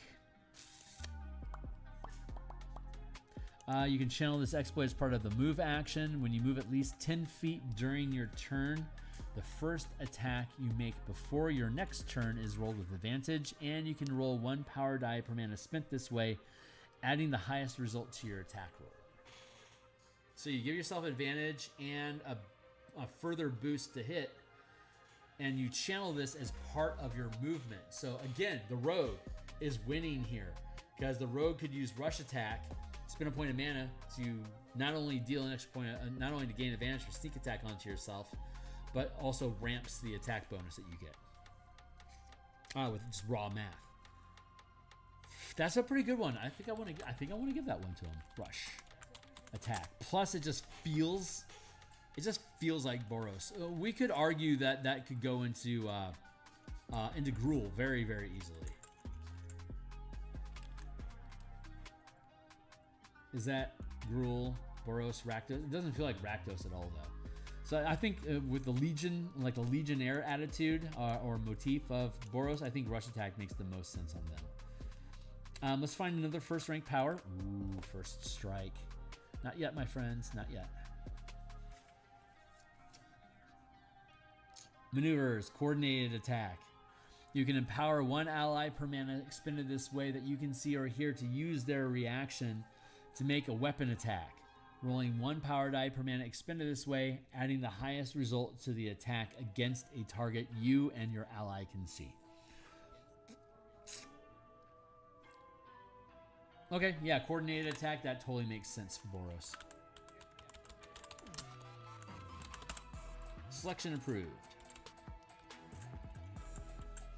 Now we're on the second rank, so I don't have to think these things through too heavily. Let's just keep tooling down the page to see if we find something. Allied Assault. You and all your allies gain advantage to attack a chosen creature that you can see until the beginning of your next turn. Everyone gets permanent, basically everyone gets pack tactics against this dude for 2 mana. How is that different from coordinated attack? You empower 1 ally per mana expended this way. You can see here to use their reaction to make a weapon attack, gaining a bonus to hit. So, ooh, no, let's go with Rally. You and 1 ally you can see gain a number of temporary hit points equal to the total of 1 power die rolled for each point of mana expended this way. Lots of temp HP being generated that way. Still in second rank. Let's just keep tooling down, see if we find something interesting. Oh, that was first rank. We could go with that, but nah. We'll probably end up giving that to Selesnya. Let's find something second rank. Let's keep pushing. You and all your allies gain advantage to attack a chosen creature you can see until the end. Let's just do that. We'll give it to Boros too. It could be Selesnya, but I think I think that is something. I don't know, man. The way that you do tokens with Selesnya, and soldier tokens are the same. Yeah, let's just leave it like that. That's fine. What else you got?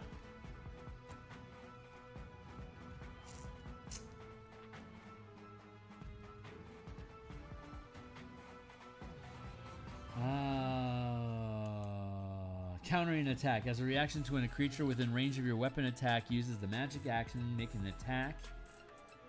Make a weapon attack. If it hits, the target takes damage and must make a Constitution saving throw against your channeling DC or half the damage dealt, whichever is greater. If the save fails, the action is disrupted as though affected by counter spell. Counter spell is incredibly Azorius. Let's look at Empower Ally. As a reaction to when an ally fails a d20 test, re-roll it. That's Selesnya.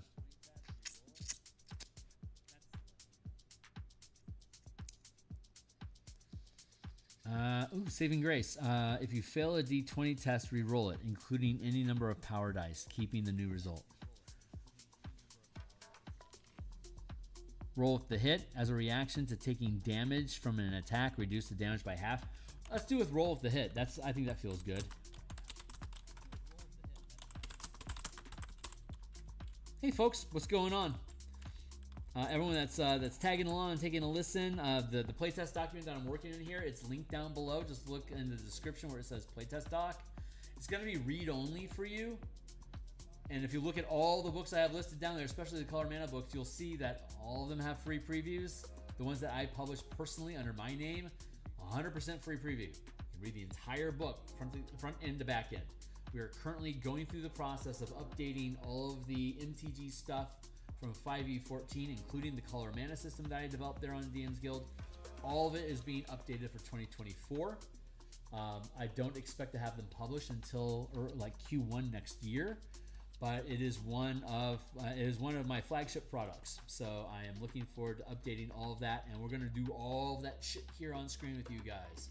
We're going to be doing game design and writing and layouts for like where things should be positioned. We're going to be doing that here on screen with you guys, just like we're doing right now. And once the books are built out, I'll hand it off to an editor when it comes back. Then in the mornings, Monday through Friday in the morning, I do artwork for books. So when these books come back to us in the mornings, I'll start doing all the MTG artwork for them. So I love doing this stuff. I'm really looking forward to that. So 9th level, we're looking at 3rd rank powers now. So let's take a look at what 3rd rank shit we can do with Boros.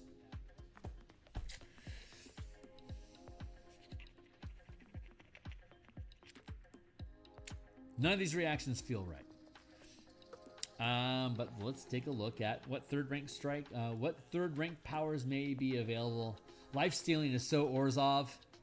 It's just so crazy Orzhov. I don't even want to touch it. Bursting Strike feels like Boros.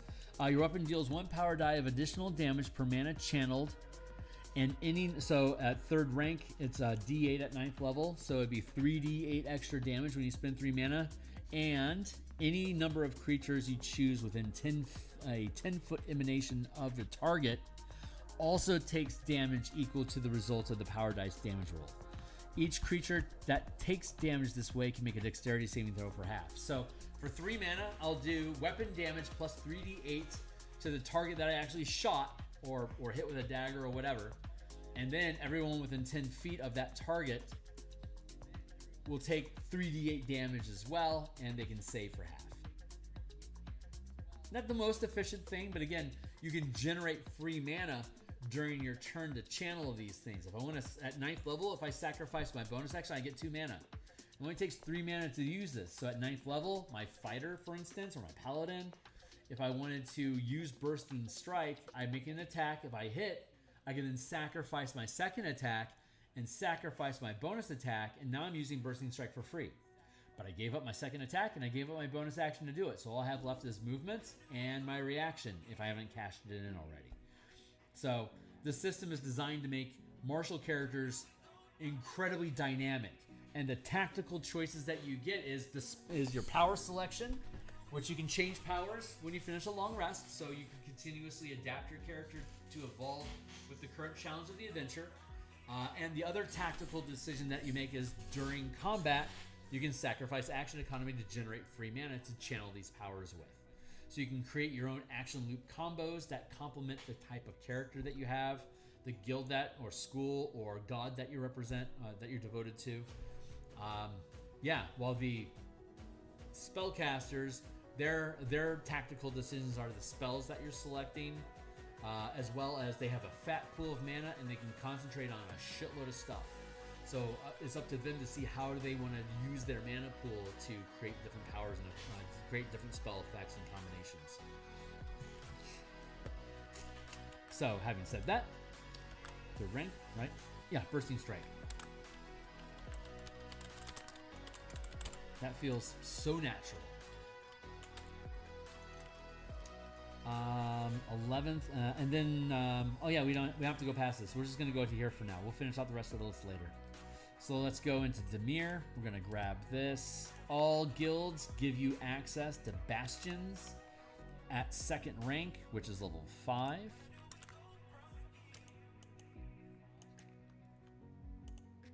I love that.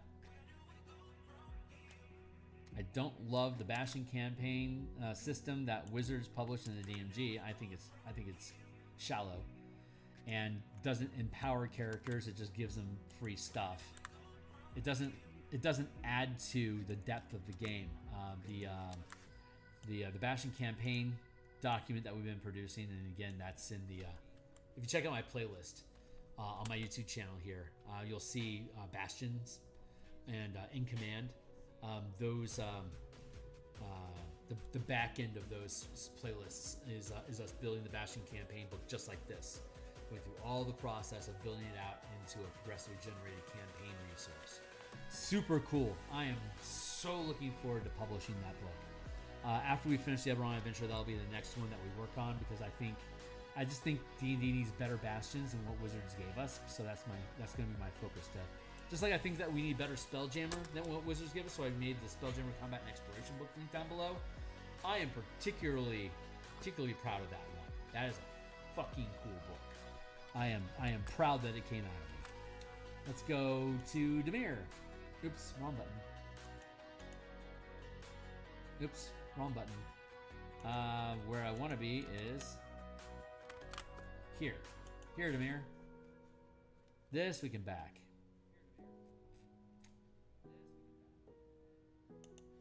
House Dimir. I hope you guys are having a great night. I have a holiday off of work tomorrow, so I'll be on stream tomorrow morning like usual. I might run for a longer period of time.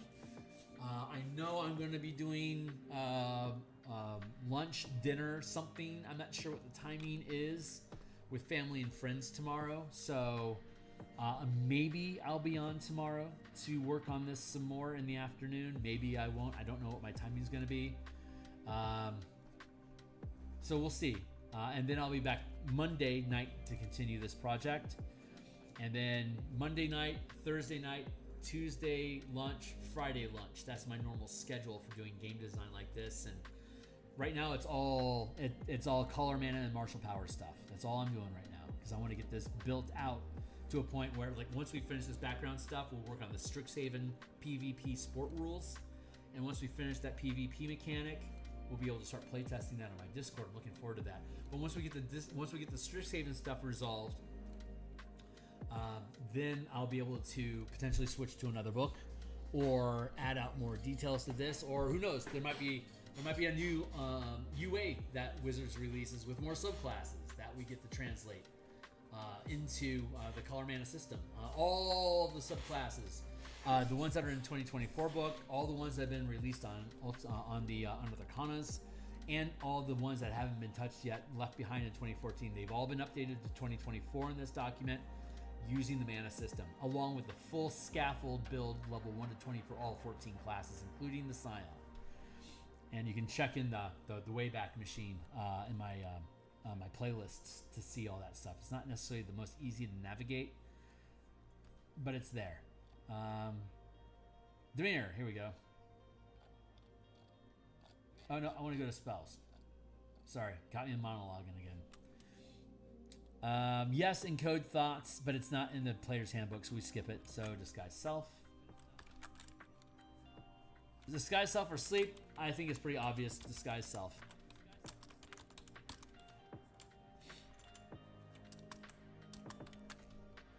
And then either detect thoughts or that's a tough choice. I think because of what Dimir is, I think here let's adjust my screen a little bit. I think because of what Dimir is, I think Detect Thoughts is the better choice. You guys are welcome to challenge me on that. Just drop your opinion in the description down below. If you disagree, like maybe you all think that Encode Thoughts should be there. It's not in 2024, so I'm skipping it. We'll include Encode Thoughts in the actual book when we rebuild it for the renown. For the Dimir guild, we'll rebuild the spell, and we might enhance it as a mana feature. But yeah, third level, gaseous form, meld in the stone, non-detection, obviously. Another supplement that I would like to do eventually, maybe I'll just make it a Patreon product. I don't know, but I want to do I'm going to call it Mind Space, MINDSPACE, Mind Space.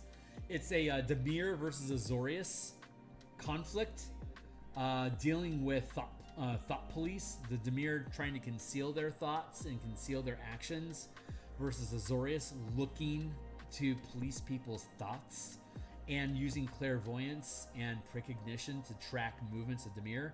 So it's going to revolve around the blue mana as the hinge, and it's going to be a conflict between white and black mana of like law and order versus personal gain and expression. White black as your balance, with blue as your balancing point. The information, your awareness, your thoughts is the anchor point, and then it's the Azorius perspective versus Dimir, and make a campaign setting out of that, where everyone's playing Azorius or Dimir characters, one side or the other, where you're dealing with this thinking as certain like thought police, and certain thoughts are illegal, and right thinking enforced by Gesh spells that Azorius Senate drops on the people. Like that's a theme that I want to explore. That'd make a really fun campaign setting, but I don't know how deep I'm going to go with it, so I might just make it as a Patreon kicker effect for people. We'll see. Freedom of Movement or Arcane Eye. I think Arcane Eye. I think that makes more sense. I also want to run a Boros campaign, like an Boros Azorius campaign, that works like XCOM, where you've got the well, it'd have to be Boros because I wanted to use the what is it, the Parhelion 2 as a carrier ship going from to district in Ravnica to chase down and eliminate Rakdos riots and Gruul terrorists. So just like the XCOM 2 game, you'd have a number of different danger points in the different districts. The Parhelion would go to that location and then disperse a flood of angels, and you would be part of one of the teams that's dispersed to handle the riot or the terrorist attacks. And then once that's resolved, you go back into the Parhelion, and then you go to another location. And each time that you have that point, you'd have a bastion turn with Parhelion as the bastion. So you're advancing the capabilities and the inventory, the hangar bays, the medic bays, all the stuff that's in the Parhelion too. You would be advancing that as players with your characters. Your players would basically be commanding Parhelion, and then depending on the different ranks of adventure, of challenges that start to occur in the city around you, that would determine what type of characters, like what level of characters you would queue up to drop down to deal with the threat, and you could proceed through a campaign, like a progressively generated campaign that way, randomizing between the 10 districts. So that might also not warrant its own DMsGuild product. It's something we could flesh out as an idea, again, on my Patreon. I'm not doing a lot with my Patreon right now, but once these books publish, Q1 next year, we're gonna start doing card conversions as Patreon content. So I only ask for people to give me $1 right now. Maybe eventually, if it grows, I'll be able to add in more perks. But like doing like one sheet PDFs of different like subclasses and stuff, or like a Witherbloom Sedgewitch, Boros Swiftblade, like a Dimir Cliff Runner or something. Sky Tower Runner. There's a thing there. Anyway, ideas, stuff that we can do once we have all this stuff built out. So if you think that shit's cool, like and subscribe. Stick around. These will all eventually be published on the DMsGuild. You can look at them for free there. Hell, you can join my Discord channel and participate in playtesting if you really want to. Up to you. However you want to play. Happy to have you. Where are we at? 9th level. Modified memory, of course. Of course. And then we'll build up the rest later. But for now, we're only looking at the low levels. So let's look at our power selections for Dimir, shan't we? I know right off the top which one I definitely want to pick for very first out the gate. Subtle channeling. Okay.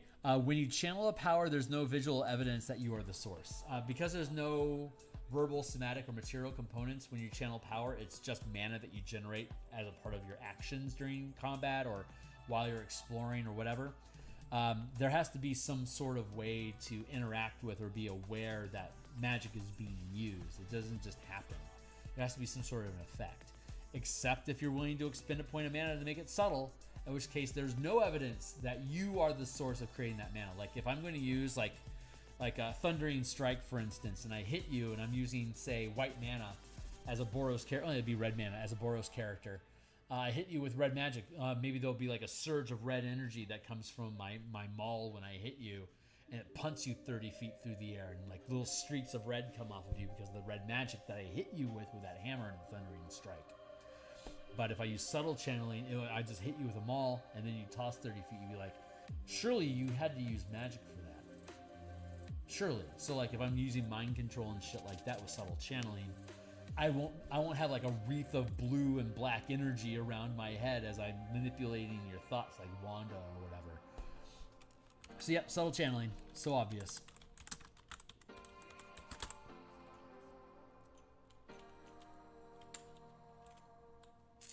Another first rank power. What would be another cool first rank power for Selesnya to have? There's so many powers. Slippery is very Simic. Subtle channeling, just took it. Quick utility. That feels like an is it thing to do when a non-magical tool or equipment that you can hold in one hand or a potion would normally require an action or bonus action to utilize. You can do so as an interaction instead.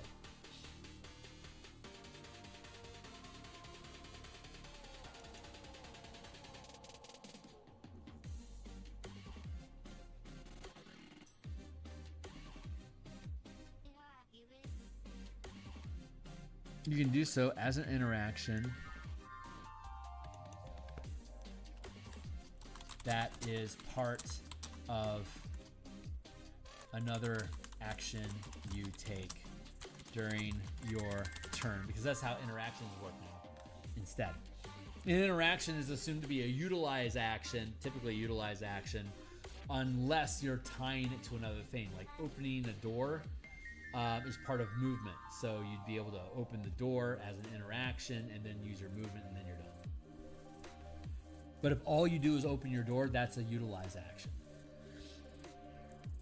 Let's keep Abundant Step. Ooh, Abundant Step. That might be a good one for Dimir. Blue, it's flight. You can channel this exploit as part of a move action. You gain a fly speed equal to your walking speed until the end of your turn. If you do not end your turn on a surface or liquid that can support you, you fall as normal. For an extra, that's 2 mana to use that. For an extra point, it's 2 mana to use it. So that should be here.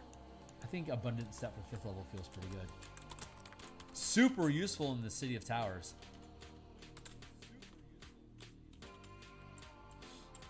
We need another first rank power. Come on, Dimir. Show me what you got. Reaction. Distract. Target creature you can see and can see you cannot take opportunity attacks until it can no longer see you, or it succeeds in intelligence saving throw at the end of each of its turns. That's not bad. It's not great, but it's not bad. I like it. Curse of the Clouded Mind. You curse a creature that you can see to roll ability checks and attack rolls with disadvantage. The effect ends. Did I use that for Azorius already? No, I didn't. Okay, that's it. Curse of the Clouded Mind.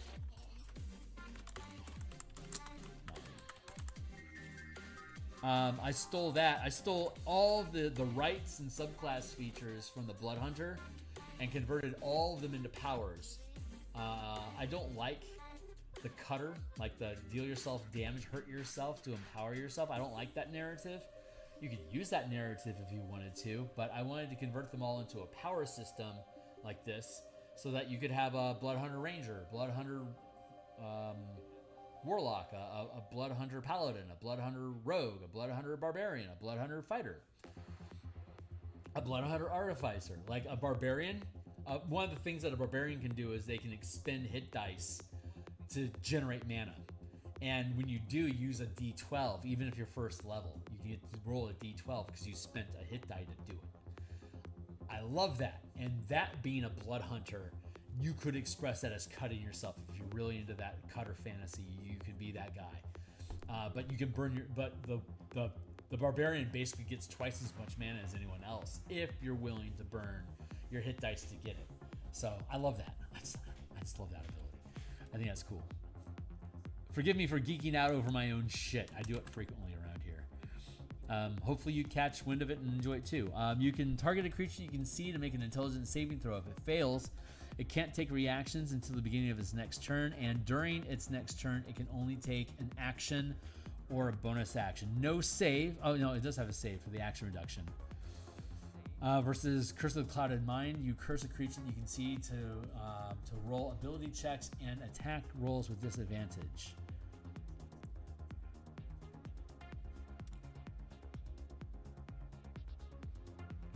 Yeah, I like that. And I also like Lethargy. That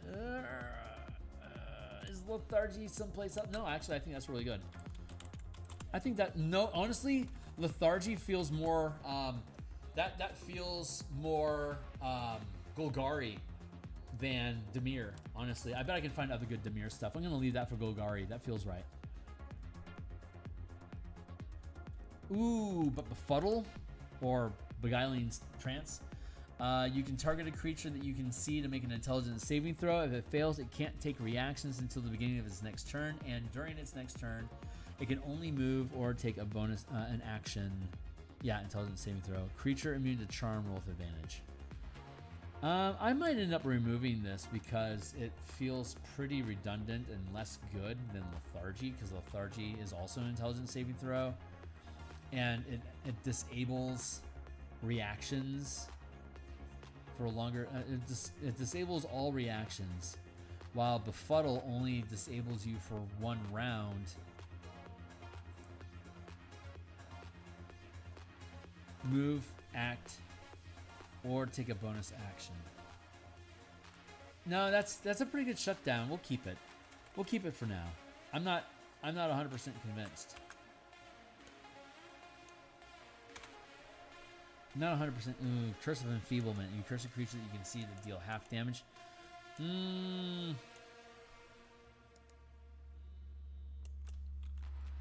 Is this just a shitty Lethargy, or is the your turn economy sap worth? Good question. Oh, and we're in 3rd rank powers. No, are we in 3rd rank? No, we're supposed to only be in 2nd rank. So never mind. But honestly, Flicker Pounce is that's super good Dimir flavor. You can teleport up to 30 feet to an unoccupied space that you can see and attack a creature within reach of your melee weapon that you can see. If the attack succeeds, you can choose to teleport back to your original position. If the attack fails, you don't teleport the 2nd time. That feels incredibly Orzhov. But I like the idea of that for Dimir. I also like the idea of Sleeper Hold for Dimir. But we're supposed to be in 2nd rank. There's stuff. We're supposed to be in 2nd rank. Curse of the Fallen Puppet. That is very Golgari. Moving targets. Roll up the hit. Saving Grace. As a reaction to when a creature you can see moves into or within the reach of your melee weapon, you can make a weapon attack, even if the target is using the disengage action. Rolling 1 power die per mana channel, adding the highest result to your attack roll. Maybe not. Fate's, ooh, that's third rank. Can't get access to that yet, but Fate Spinner feels like the mirror a lot. Second rank powers, let's take a look. Oh, Blinding Strike, that's a good one. Dazing Strike is also a good one. Life Stealing for Orzhov, thank you. Poisoning Strike, there it is.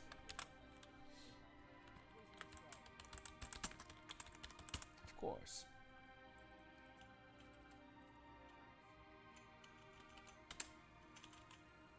Okay, now we're into third rank powers. Nope, we're done. That's all we need to do for now. Cool, so let's shift gears. I just want to stay on course, accurate with where we're supposed to be. So let's build out Golgari. Hey, we were just talking about you, guy.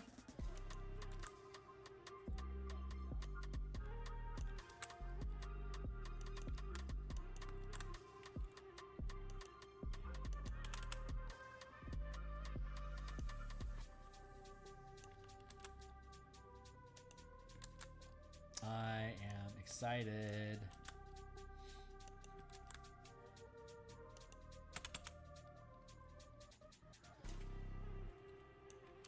This weekend, we're going to start implementing Bastion campaign mechanics for the characters when they're doing that downtime. I am very so looking forward to that.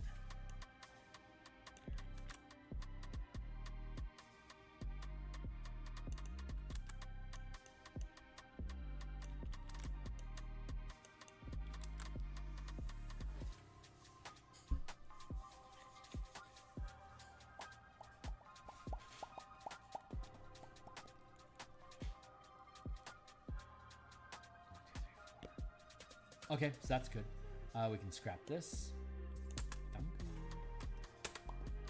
All right, let's build. We are now in Golgari territory, so let's go back to our document here. Drop this. What time is it? Oh God, it's 8:15 already. God, time flies. It doesn't look like we're gonna finish this today. Still got a lot of guilds to go. Maybe we'll get there. Probably won't. That's okay. Maybe we'll have time tomorrow to work on this as well.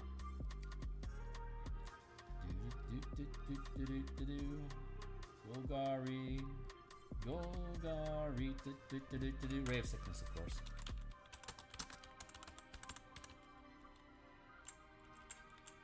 Golgari, Golgari, Golgari, Golgari, Ray of Enfeeblement. Hey, raise for everybody, no? Do we want protection from poison? I said, fuck that, no. Ray of Enfeeblement, of course. And Animate Dead. Oh boy, yeah, Animate Dead for the win, of course. Animate Dead. Can't pass that up. Golgari Paladin, anyone? So cool having undead minions. Giant Insect, Grasping Vine. Let's do Giant Insect.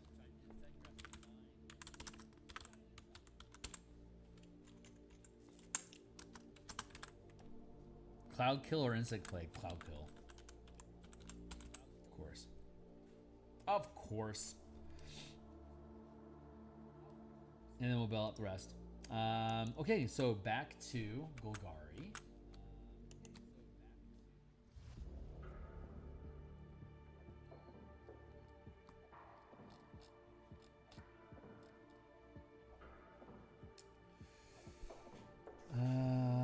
Let's see. Anything tasty in here for Golgari?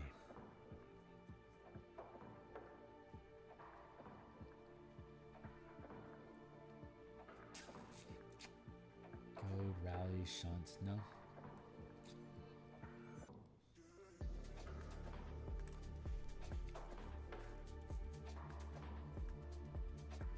Fall, deflect, downtrod. Ooh, maybe downtrodden. As a reaction to when an enemy you can see within range of your weapon attack becomes prone, you can make a weapon attack against them. It's not a bad one, but I don't feel like it's first. We're gonna pencil in downtrodden for now.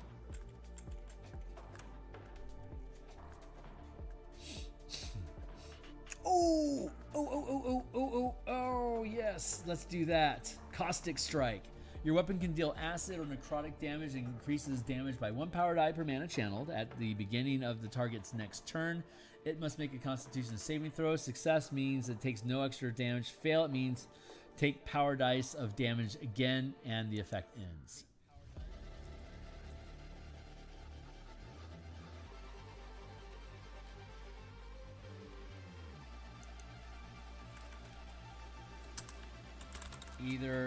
Either way, the effect ends. There. So caustic. That feels appropriate.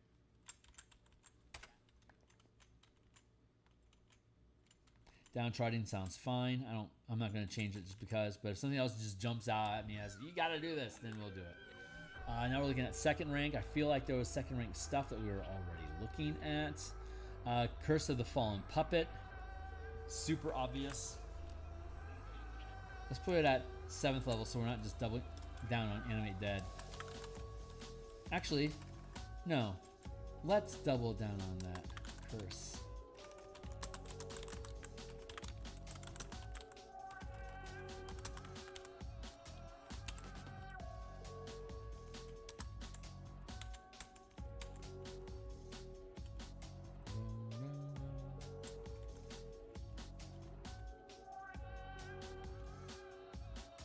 Yeah, I'll go with that.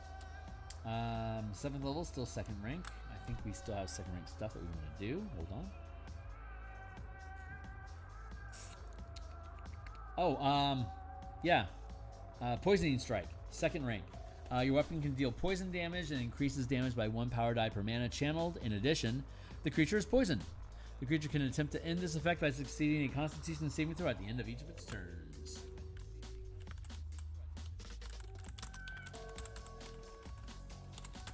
And that's all we need to do for now. Let's kick on down here to Gruul. Maybe we'll get this finished tonight. Let's try to get it finished tonight, shan't we? That way, if I do get to come back tomorrow, we can progress past where we're at, and I can guarantee that we'll have these things built out for my crew on Saturday.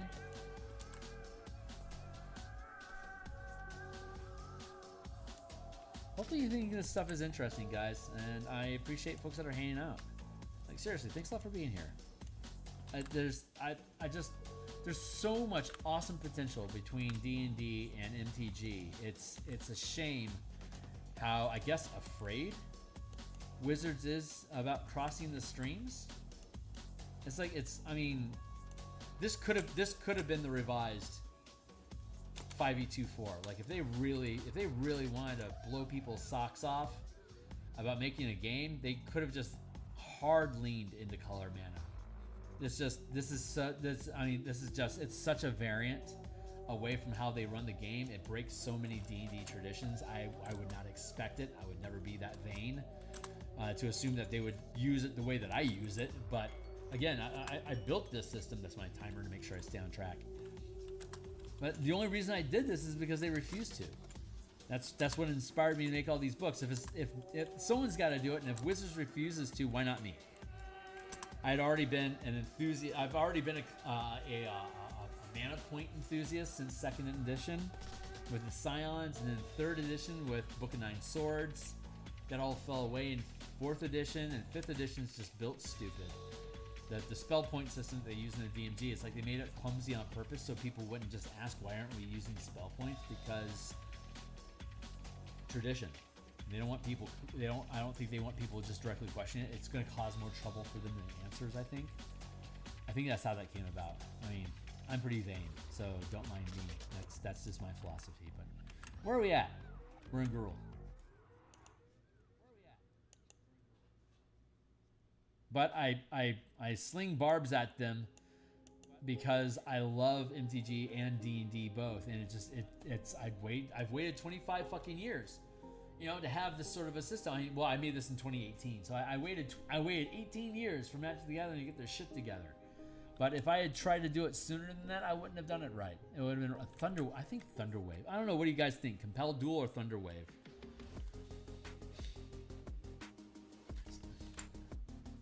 Let's do Thunderwave. We're going to have all sorts of goat effects coming off of the powers anyway. Beast Sense or Shatter? Beast Sense, of course.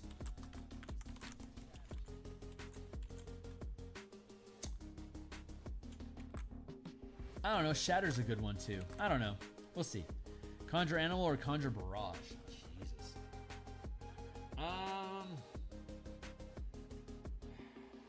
Conjure Barrage.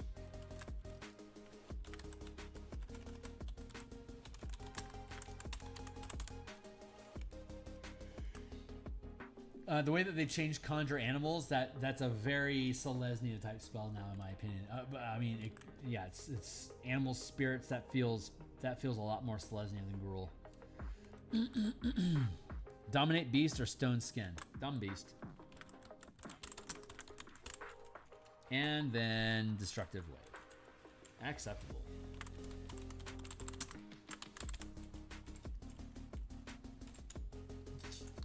Let's slide back to the front.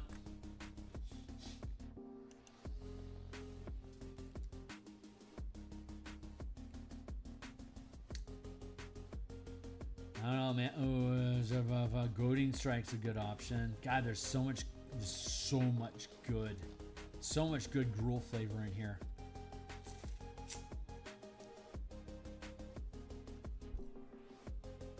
Overrun. Overrun. You can channel this as an exploit. Actually, Overrun I think is more Orzhov. We'll get to that.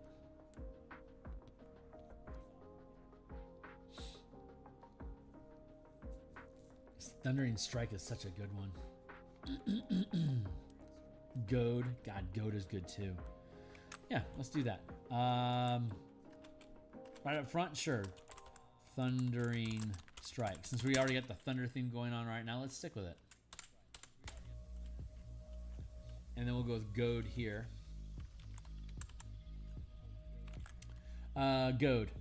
Target creature that you can see and that can see or and hear you. The range is 30 feet. The range is 30 feet unless it specifies otherwise. So, target creature that you can see and that can see and hear you makes an attack against creatures other than you with disadvantage until it successfully hits you, or succeeds an intelligence saving throw at the end of its turn. Kind of compelled duel already. Second rank.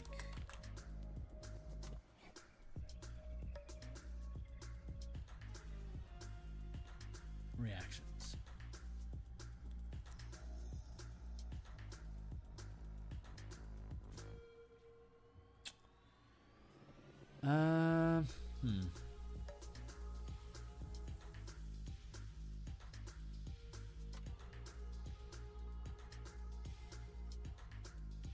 No, second rank doesn't have any strikes that I like. Jesus. I'm gonna have to reconsider stuff.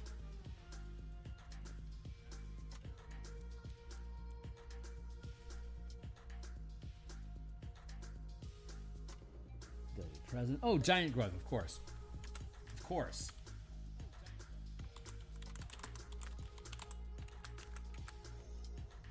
Of course. Okay, sustained powers. The way a sustained power work is that whatever your rank is, and again, it's five. It's a half casting progression, so 5 ranks: 1st, 5th, 9th, 13th, and 17th. So you can have a total amount of mana sustained equal to the max rank that you've gained. So at 9th level, you have access to 3rd rank powers. I could have 3 1st rank powers sustained at the same time. I could have a 2nd rank power and a 1st rank power sustained, or I could have a 3rd rank power sustained. They don't require concentration. Once I turn them on, they stay on until either I'm incapacitated, start a long rest, or die, or get hit with a dispel. Those will end the effects. Otherwise, it stays on forever. When I take a short rest to regain mana, if I turn off the sustained powers, I get the mana back, and I can choose to turn them back on again. Or if I leave the sustained powers on during the short rest, you don't regain like those 3 points of mana at 9th level because you're already sustaining the power. We're not going to let you double dip like that because you don't lose the power until it gets deactivated. So that mana is still being used. It's tapped. So you're tapping mana. Tap 3 mana, you can sustain 3 powers.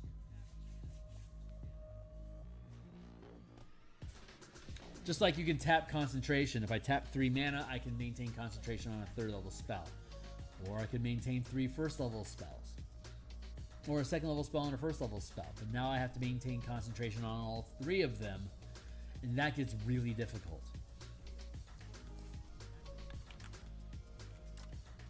Seventh level, we're still looking at 2nd rank powers. Even like Canthropy looks good, but that's a 1st rank power. That's a very Simic sort of thing to do as well. Deadly Presence, Giant Growth, Strange Metabolism. Tremor Sense doesn't feel too bad for Gruul. That's more of a Golgari thing though. What else you got? Oh shit, I ran out of powers. I need another 2nd level power, dudes.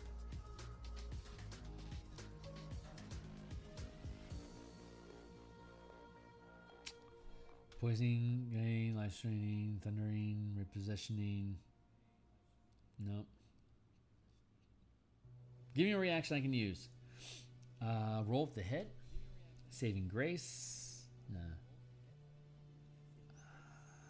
Moving target isn't horrible.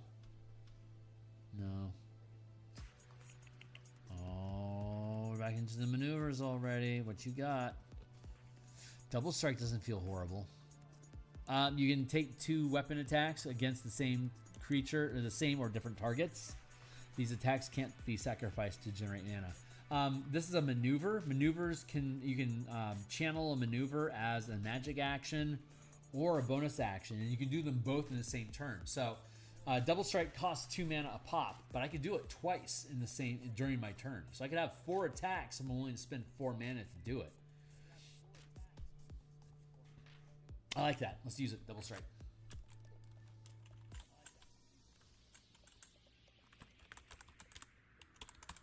There. And that resolves Gruul. Let's kick on.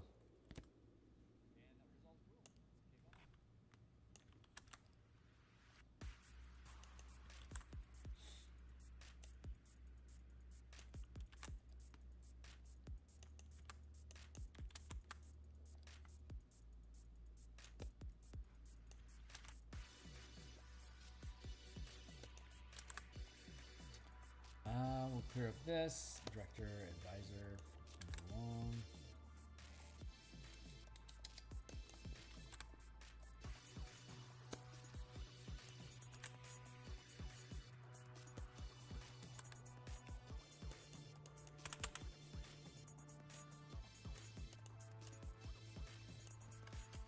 Now we can erase that.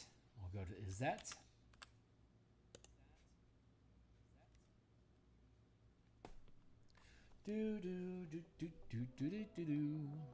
Is that Orzhov, Colt, Selesnya, Simic? 5 to go. Jesus. Yeah. All right. Well, we're going faster now, so it seems to be speeding up. But what time is it? Is it 8:30? Yeah. We should be able to finish this out tonight through level 7. If we do show up again tomorrow because of the holiday, I don't know. But if we do show up, we'll build it out from level 9 to 17 as well.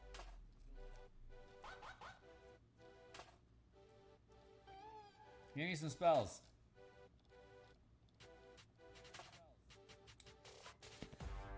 Chaos Bolt, create, destroy, water, unseen servant. I feel like Chaos Bolt is the most accurate, so let's go with that. Wait, does Chaos Bolt still exist?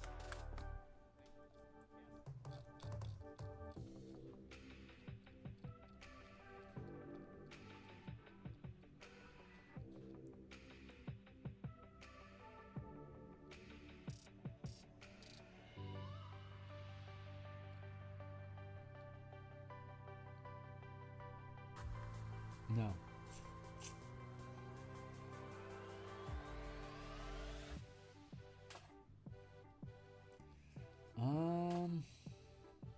Chromatic Orb might not be horrible. Alright, what was my other options? Chaos Bolt, create or destroy water. I don't get that at all. Yeah, let's go with Unseen Servant.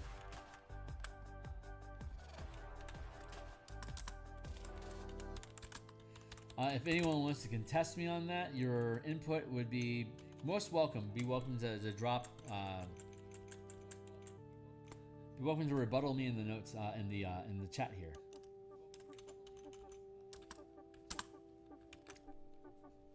Heat metal, rope trick, heat metal. Don't get me wrong, I'm a big fan of rope trick. Call lightning, elemental weapon, glyph of warding. Let's go with glyph of warding.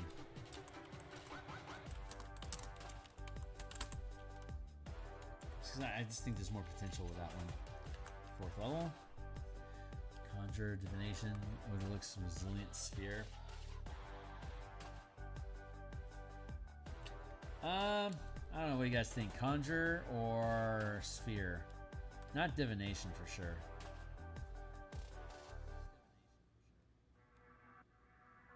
Sphere. No. Conjure. Minor. Elemental. It still exists, right?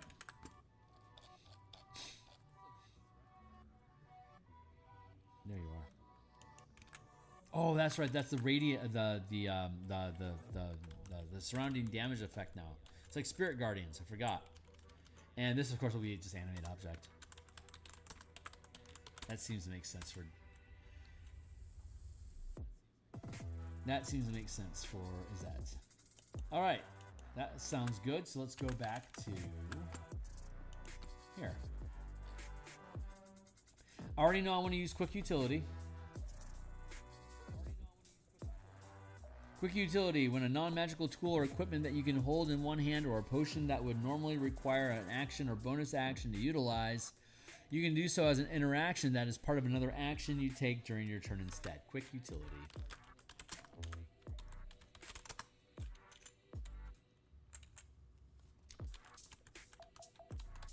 Trap Springer. I want Trap Springer as a sustained effect. Trap Springer says, while this power is sustained, you can search as a bonus action and gain advantage on any intelligence investigation and wisdom perception checks to notice traps. You automatically understand the general nature of any trap revealed this way, and you gain advantage on intelligence and dexterity saving throws using tools you're proficient with to disarm the trap. That just feels very Azeti to me. Second rank. Oh, auto attunement. While sustaining this power, you can choose to attune to any magic item you're wearing or holding that you meet the prerequisites to use, up to your maximum number of attuned items. When you choose a new item, you can choose to end attunement of another item if you are already attuned to the maximum number allowed. If an item you attune to this way is cursed, you remain attuned and cursed even if you dismiss the power. Auto attunement is awesome. Just give me a weapon clip. Just give me a bandolier of wands. Super fucking worth. Love that ability. It's very niche, but when it works, holy crap, that's cool. And then 7th level is our last. Another second rank power.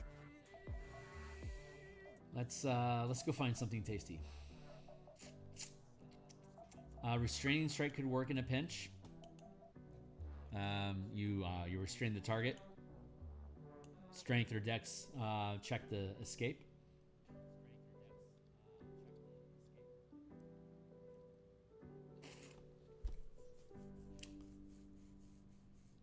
Empower ally. As a reaction to when an ally fails a d20 test, roll 1 power die per mana expended this way up to your maximum channel limit, adding the highest die roll to the d20 test, potentially changing failure to success. Redirect could also... redirect's not bad.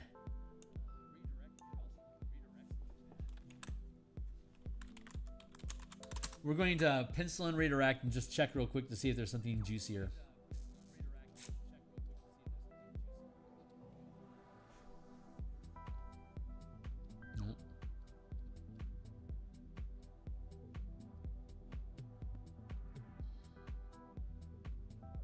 Swift attunement. Swift attunement. While holding a magic item that you're qualified to use, which requires attunement, you are considered attuned until you let go of it. Even if you are already attuned to the maximum number of items you normally can. If the item is cursed, You remain attuned even if you let go. So this allows you to violate the total duration, but you have to hold on to it and only lasts for as long as you do. So yeah, let's do that.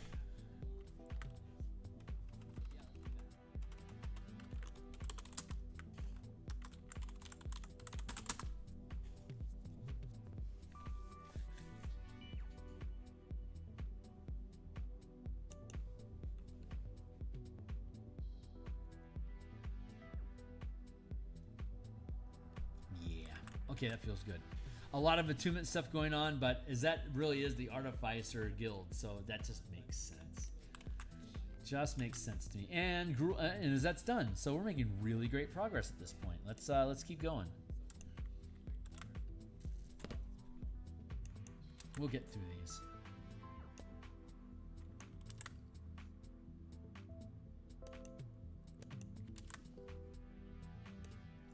Knigget.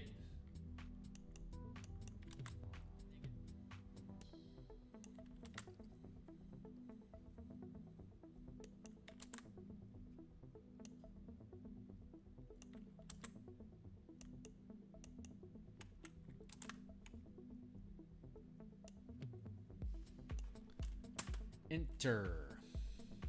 All right. Orzhov.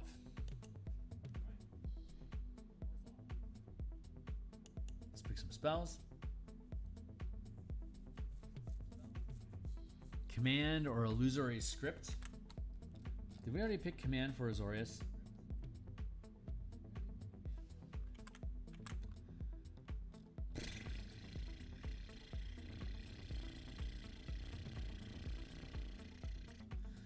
I'm not necessarily a fan of illusory script. Let's look it up. 10 days. You write on parchment paper or some other suitable writing material and imbue it with a potent illusion that lasts for the duration, 10 days.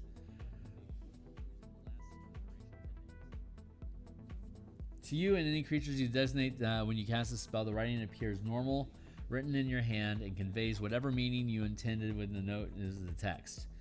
To others, the writing appears as if it was written in an unknown or magical script that is unintelligible. Alternatively, you can cause the writing to appear to be an entirely different message, written in a different hand and language, though the language must be one you know. Original script and illusion both disappear. Yeah, let's do it. That actually makes a lot of sense.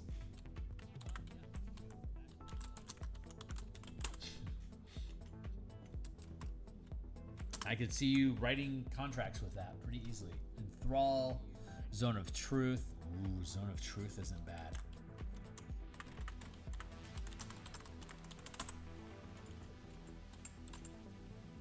Enthrall is also a good choice, but Speak with Dead, I love that as well, especially with Zone of Truth stacking on top of it.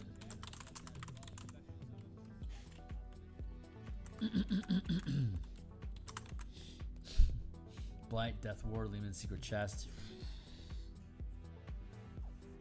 Death Ward or Chest? Gesh, of course, is their fifth. Of course it is.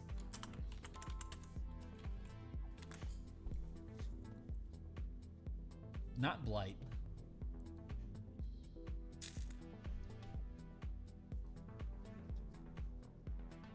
I think Death Ward's better.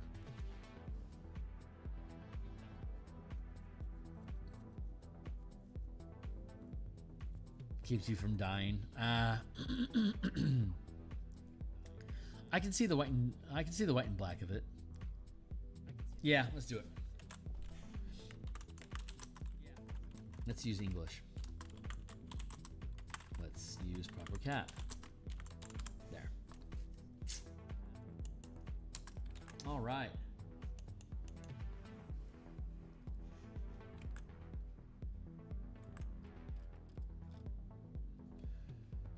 First rank, what are we doing?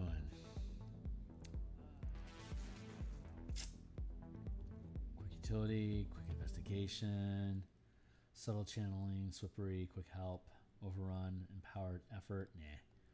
Nah. First rank maneuver.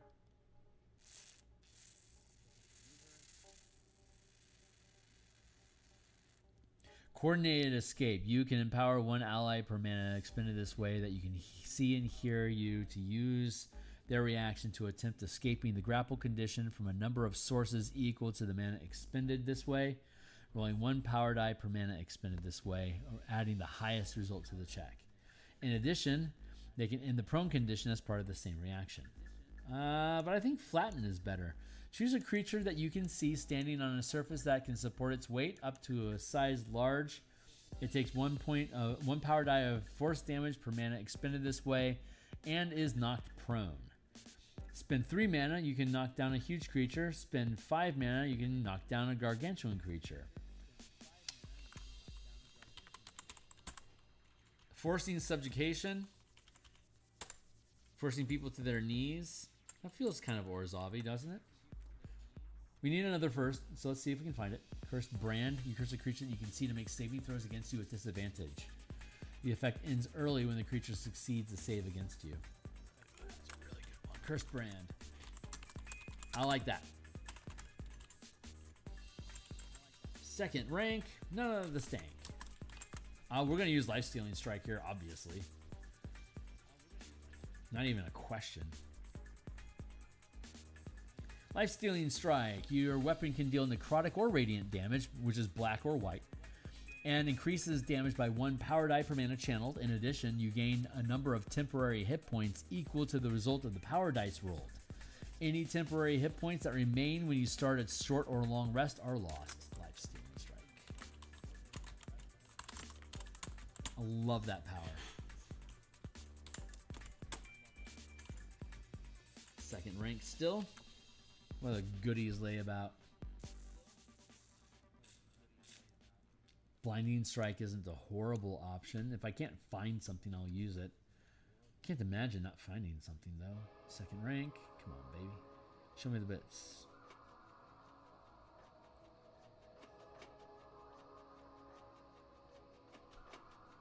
Deadly Presence?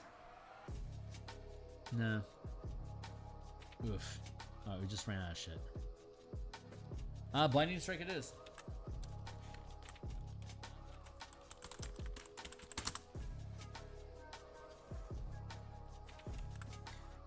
Hold on.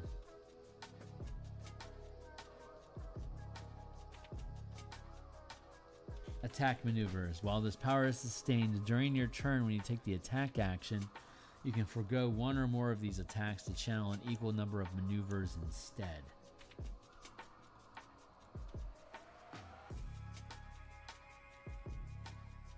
Or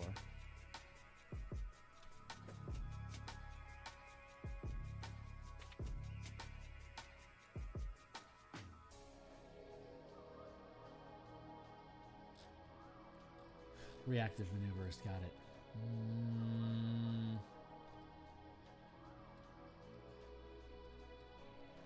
About an exploit.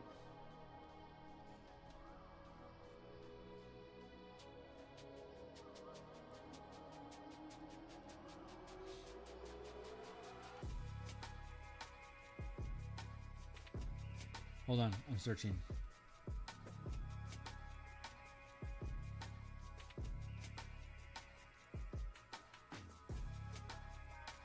Attack maneuvers as a second rank exploit, or as a second rank sustained power.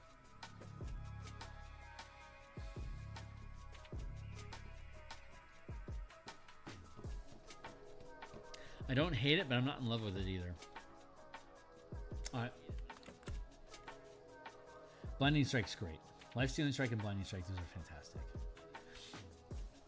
Okay, cool. So that cleans up Orzhov. Wow, we're cooking, guys. Down in the Rakdos already.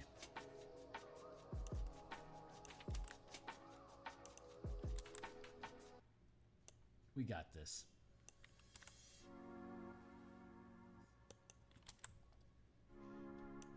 We got this. I appreciate folks hanging out. Thanks a lot for being here, everyone.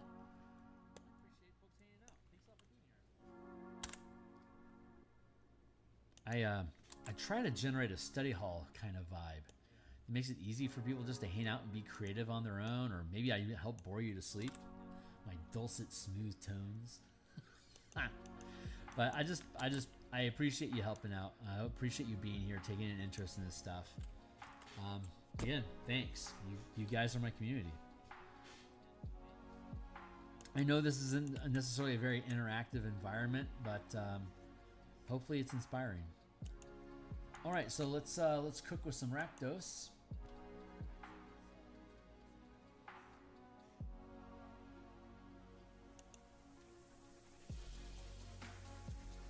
Vicious Mockery, of course. Not even a question.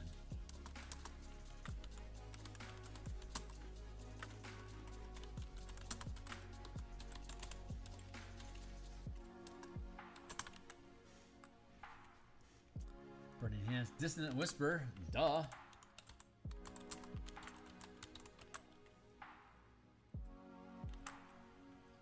I love it when the flavor is baked in. It's so cool. I like this stacking method too. Having one per level makes it so much easier for us to pick out good winners. I don't feel like we're trying too hard, you know? It feels good. Fear. I think fear is a good one just to drop in there. Cheers.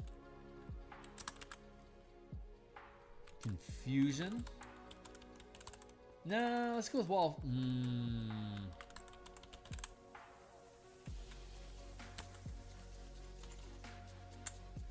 I don't know. What do you guys think? Is Confusion good? Did we already pick up Wall of Fire for Boros?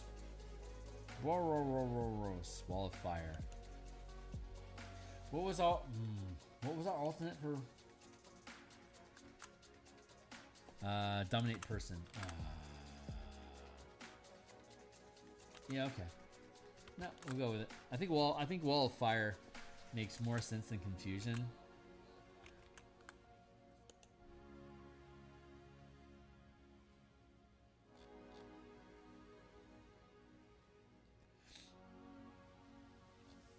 If y'all think of something different, better, let me know. For now, let's leave it. This Wall of Fire seems to be more Rakdos than Confusion is. And then that's also that's Demir, isn't it?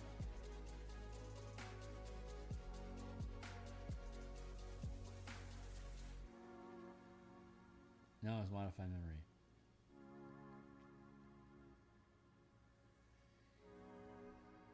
Dominate Person, there it was.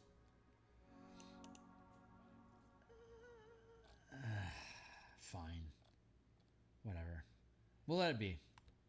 I don't necessarily agree with it, but I don't, it doesn't insult me, so I don't feel like I need to change it.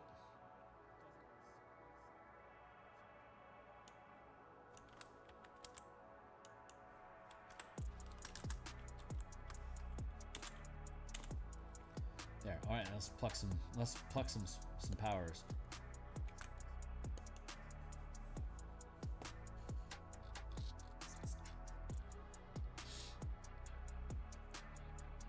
Is there any exploits here that I like? No. What about maneuvers?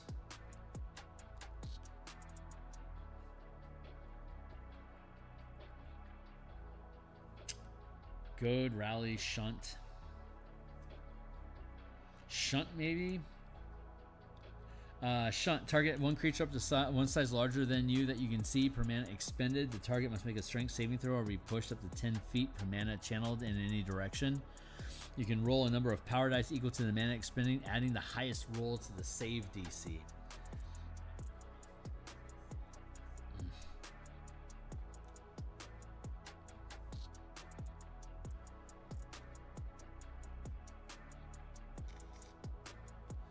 Anticipate. As a reaction to a creature within range of your weapon attack that you can see makes an attack. Before they roll to hit, you make an attack against it. I think we're gonna go with that. I just like that. Also first rank. Let's go.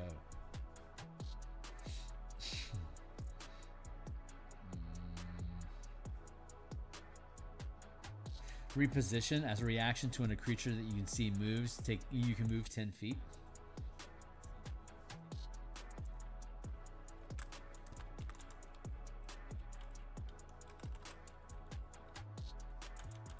I'm gonna pencil it in, but we might have better.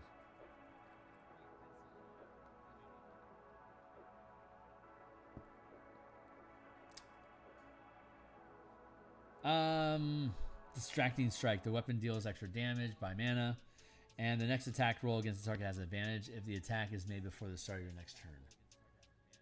That's not horrible.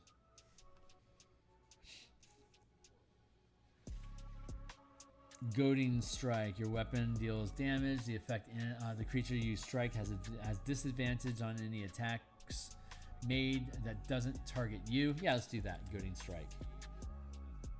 Actually like that better. English. Let's do a double check on rule real quick. Goad instead of goading.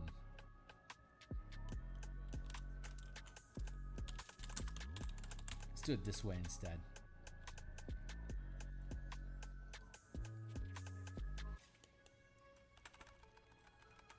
There. Second rank.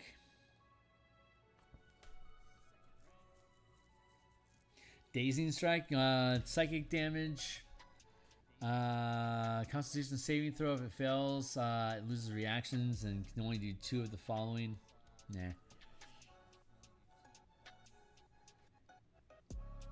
What you got second tier for me, buddy?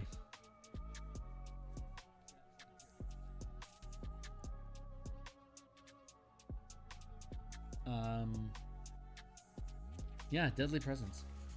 Deadly Presence. While this power is sustained, you are not restrained, stunned, paralyzed.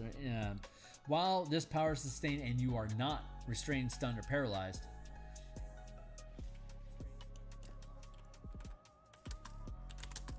any creature you can see that begins its turn or moves within reach of your melee attack takes 1 power die of weapon damage. When you sustain this power with 4 mana, the damage increases to 2 power dice. Deadly Presence. It's basically a thicket of blades.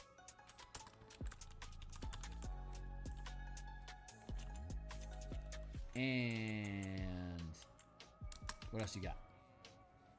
Second rank. What you got? Hold on real quick. What's going on with the mirror?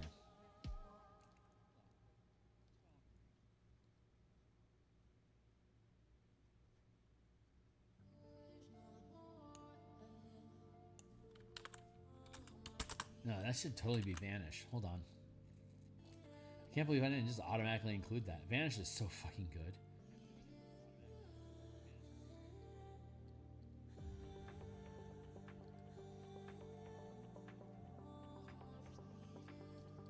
Exploits. Vanish. There it is. When you take the hide action, you can do so even if you don't have any cover to hide behind. And the minimum result of the hide check is 15, even if your roll is lower. You can remain hidden this way even if you aren't behind an object that can conceal you until the beginning of your next turn. That is an incredibly Dimir thing to do.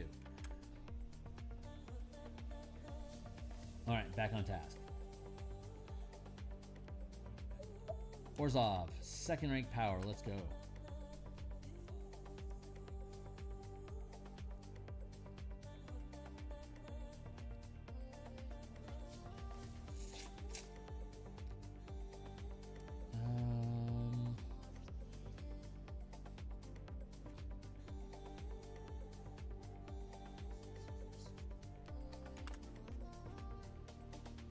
Oh no, we're Rakdos, not Orzhov.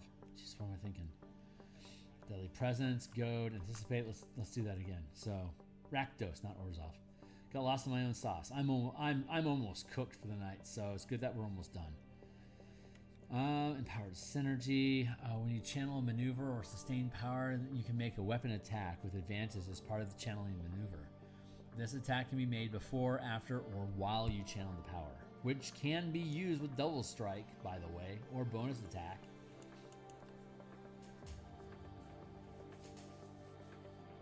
It'll cost you 3 mana or 2 mana to do it. It's still 1 mana. 1 mana per attack, but that's a lot of attacks you can pour on.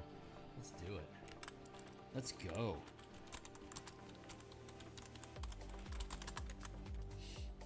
Yeah, oh, sorry, that's 2 mana.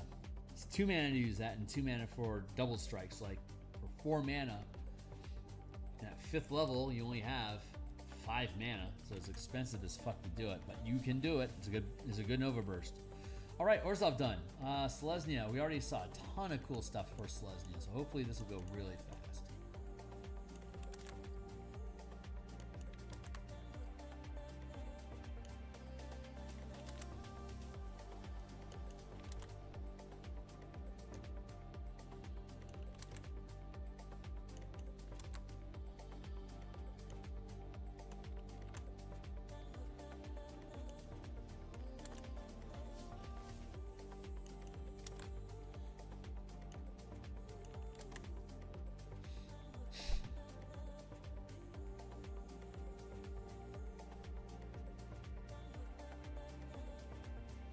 Why do I feel like I'm missing something?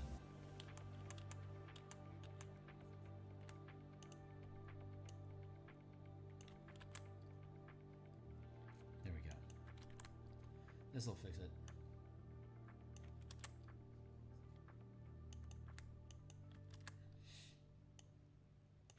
I'm getting excited again. Sometimes my brain just pans out a little bit and then it goes, "You believe you're doing this?" I'm like, holy shit, I'm fucking doing this. Like, this is me doing this stuff. It's amazing. It has to be somebody has to do it, right? Wizards want, I should step up. I have the ability. I should step up and make it do. Proud to be. So proud to be. All right, Selesnya, show me your secrets.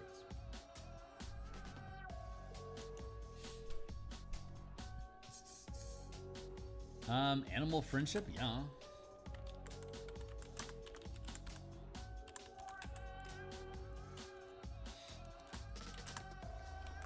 And again, this document is linked down below in the description under playtest document. It's read only for you, but you can use the Control F search function to find any keywords that you want. Otherwise, it has everything in here that you need to rebuild your characters using the color mana system. And if you check the MTG books for DMsGuild link further down below, you'll see all the rules that currently exist for 2014. We are in the process of updating them for 2024. Just letting folks that are new to the channel let you all know. Thanks a lot for being here, guys.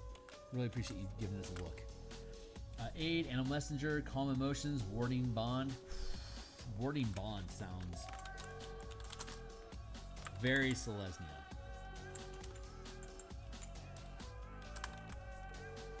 Plant growth, speak with plants. Speak with plants.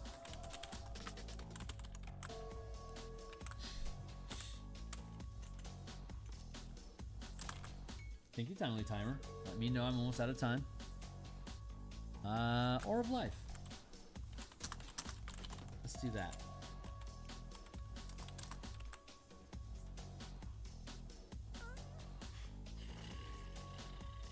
Awaken or commune with nature? Let's go with Awaken. That seems like an incredibly Selesnya sort of thing to do. That feels correct. All right. Powers. Let's fetch some. I think this is going to be easy. Breath of Life. When you make an ability check to stabilize a dying creature, you automatically succeed, and the target gains a number of hit points equal to the result of 1 power die rolled per mana expended. That's a, talk about your yo-yo healing. That's a really good one. I don't mind yo-yo healing so much. We need another one. We need another first rank power.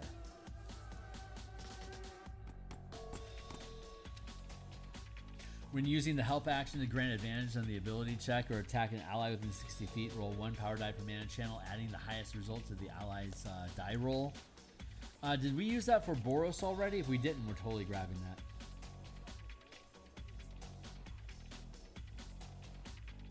Coordinated attack. This is coordinated effort.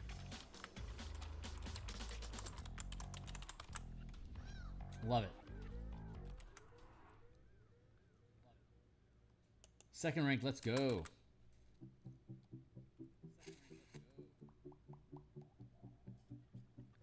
quick help. You can use the help or ready action as a bonus action. Oh, that's a first rank. That with coordinated effort. It's really, really nice. It costs you 2 mana, but it's worth. Let's skip down to, I don't know, maybe Abundant Step makes sense here.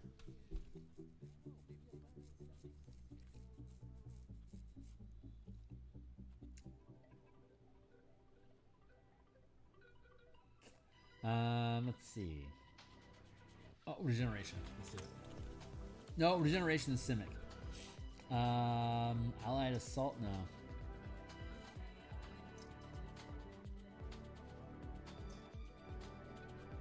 Empower ally. As a reaction to when an ally fails a d20 test, roll 1 power die per mana expended this way up to your maximum channel limit, adding the highest roll to the d20 test, potentially changing failure to success. That's the most like bardly bard thing we could bard. I like it. Empower ally.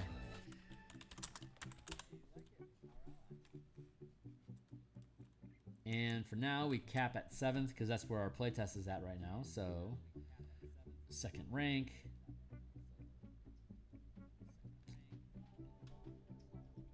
And Restraining Strike could work if we need it.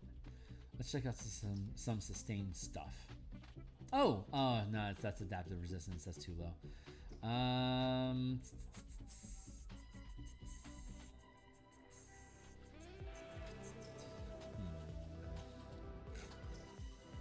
Tremor Sense.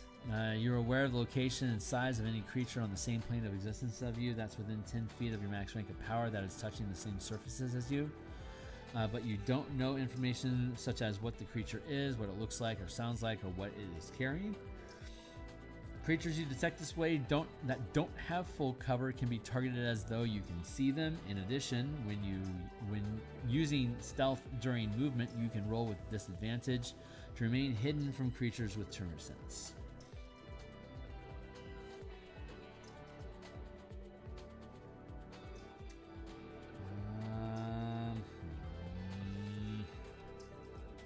Not feeling. Restraining Strike it is. All right, 1 to go, and then if it is a holiday tomorrow, so if we're back tomorrow, we'll finish out these lists for level 11 and above, and then we'll maybe have time to get into Strixhaven as well. If not, Strixhaven will finish this on Monday, and Strixhaven on Monday as well. Instead of renown, you get college credits. Once you get 51 credits, you can become a teacher. How about that? Researcher. Love it. There's so much cool shit there's so much good Simic stuff in here.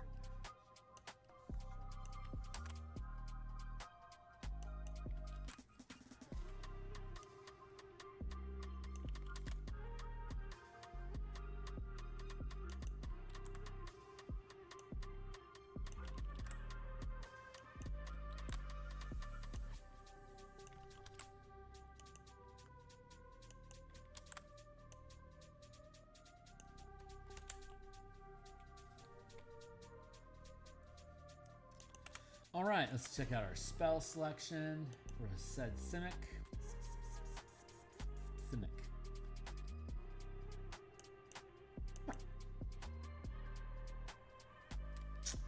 Detect poison, disease, expeditious retreat, jump. Ugh, God, that's a shit selection.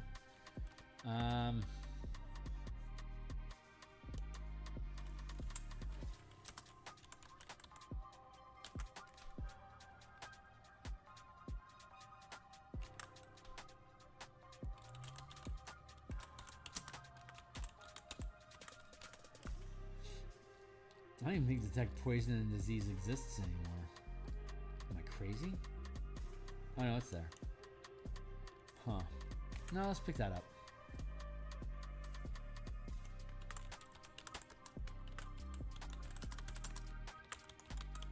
I don't know why poison comes before disease, but there it is. What you got? Second 2. Enhance ability, enlarge, reduce, alter self. Let's go with alter self.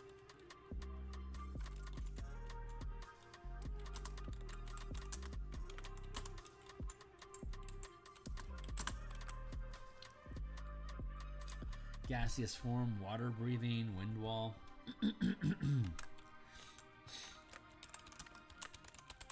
Water breathing seems to make the most sense.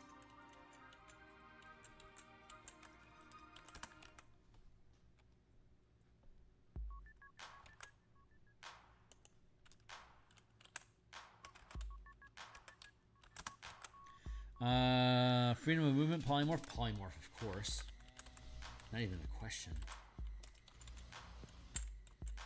In the arena of winning and losing, and creation. Sure. All right, bonus powers, and we done.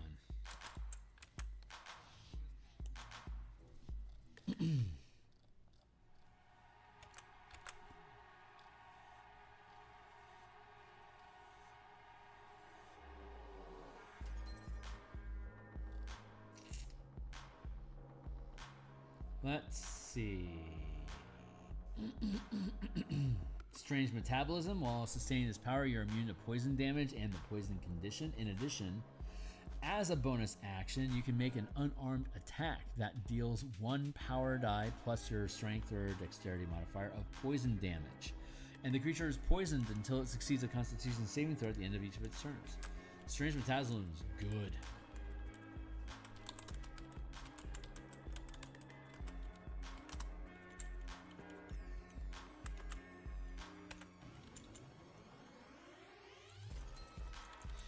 What else you got? Lycanthropy is really good. Oh, that's second rank. Strange metabolism, of course.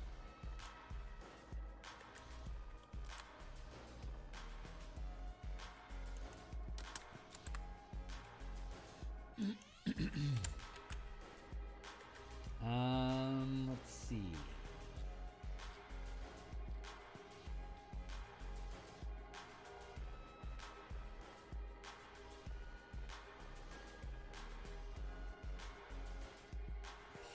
Lycanthropy. While sustaining this power, you can shift form into a lycanthrope creature. Your appearance changes to adopt features of a creature of your choice, such as fur, scales, beak, claw, fangs, tails, etc. And gain the following traits. Heightened senses. Gain advantage on wisdom, perception, and intelligence investigation checks. Feral might. Gain advantage on strength saves and saving throws. Natural weapons. Gain unarmed attacks that deal 1 power die plus your strength or dexterity modifier of damage of bludgeoning, slashing, or piercing. Your choice when you shift. So yeah, lycanthrope totally makes sense.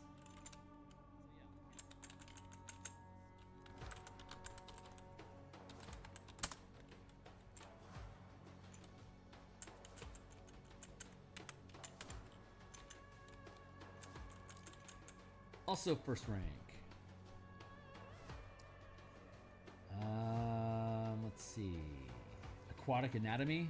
While sustaining this power, you can breathe water and gain swim speed equal to double your speed. In addition, you have no penalties to move to melee attack rolls from attacking underwater. It's also really good.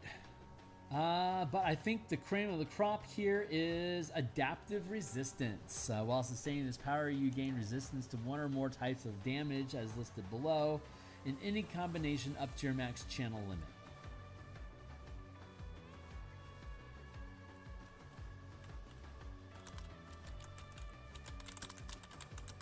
Requiring a total amount of each costs.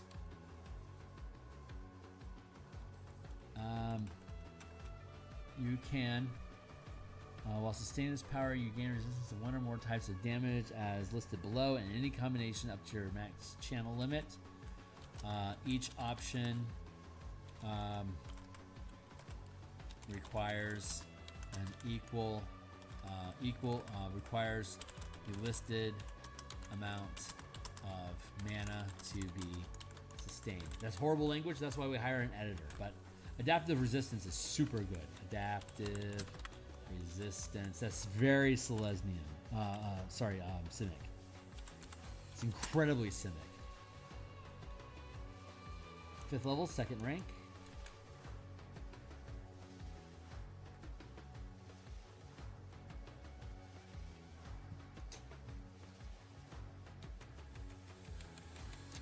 Giant growth is pretty good. But now we're going to skip that one. We already have strange metabolism, right? Yeah. So all I need is one more. I feel like our reaction is probably going to be where we're at. Poisoning strike isn't horrible. When you hit a weapon, deals weapon damage. Your weapon can deal and when it says your weapon, that's also unarmed attacks and natural weapons, like a Minotaur's horns, or like monk unarmed strikes, tavern brawler, whatever. But I think we could probably find better.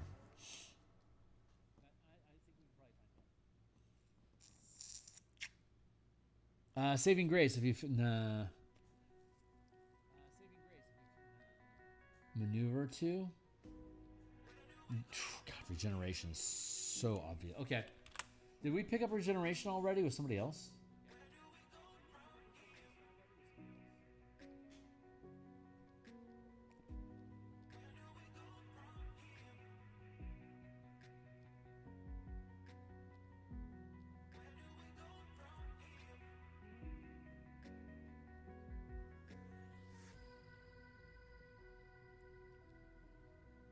Perfect.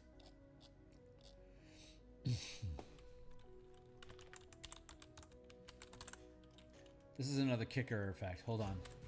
Let's look at it again real quick just for the lulz.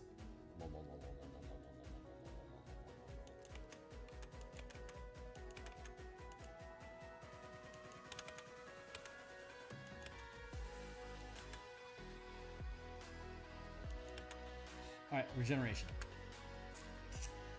When you channel this maneuver, you and one additional creature you can see within range, which is typically 30 feet unless mentioned otherwise, you can spend you and a creature within range can spend a number of hit dice up to your max rank to regain a number of hit points equal to the amount rolled. Kicker 1, you can expend 1 mana to also end one of the following conditions: blinded, death, and poisons. Kicker 3, which means you can't do it until 9th level. You can expend 3 mana to also end one of the following effects: 1 curse, including attunement to a cursed magic item, any reduction of 1 ability score, 1 effect reducing your maximum hit points, and 1 degree of exhaustion.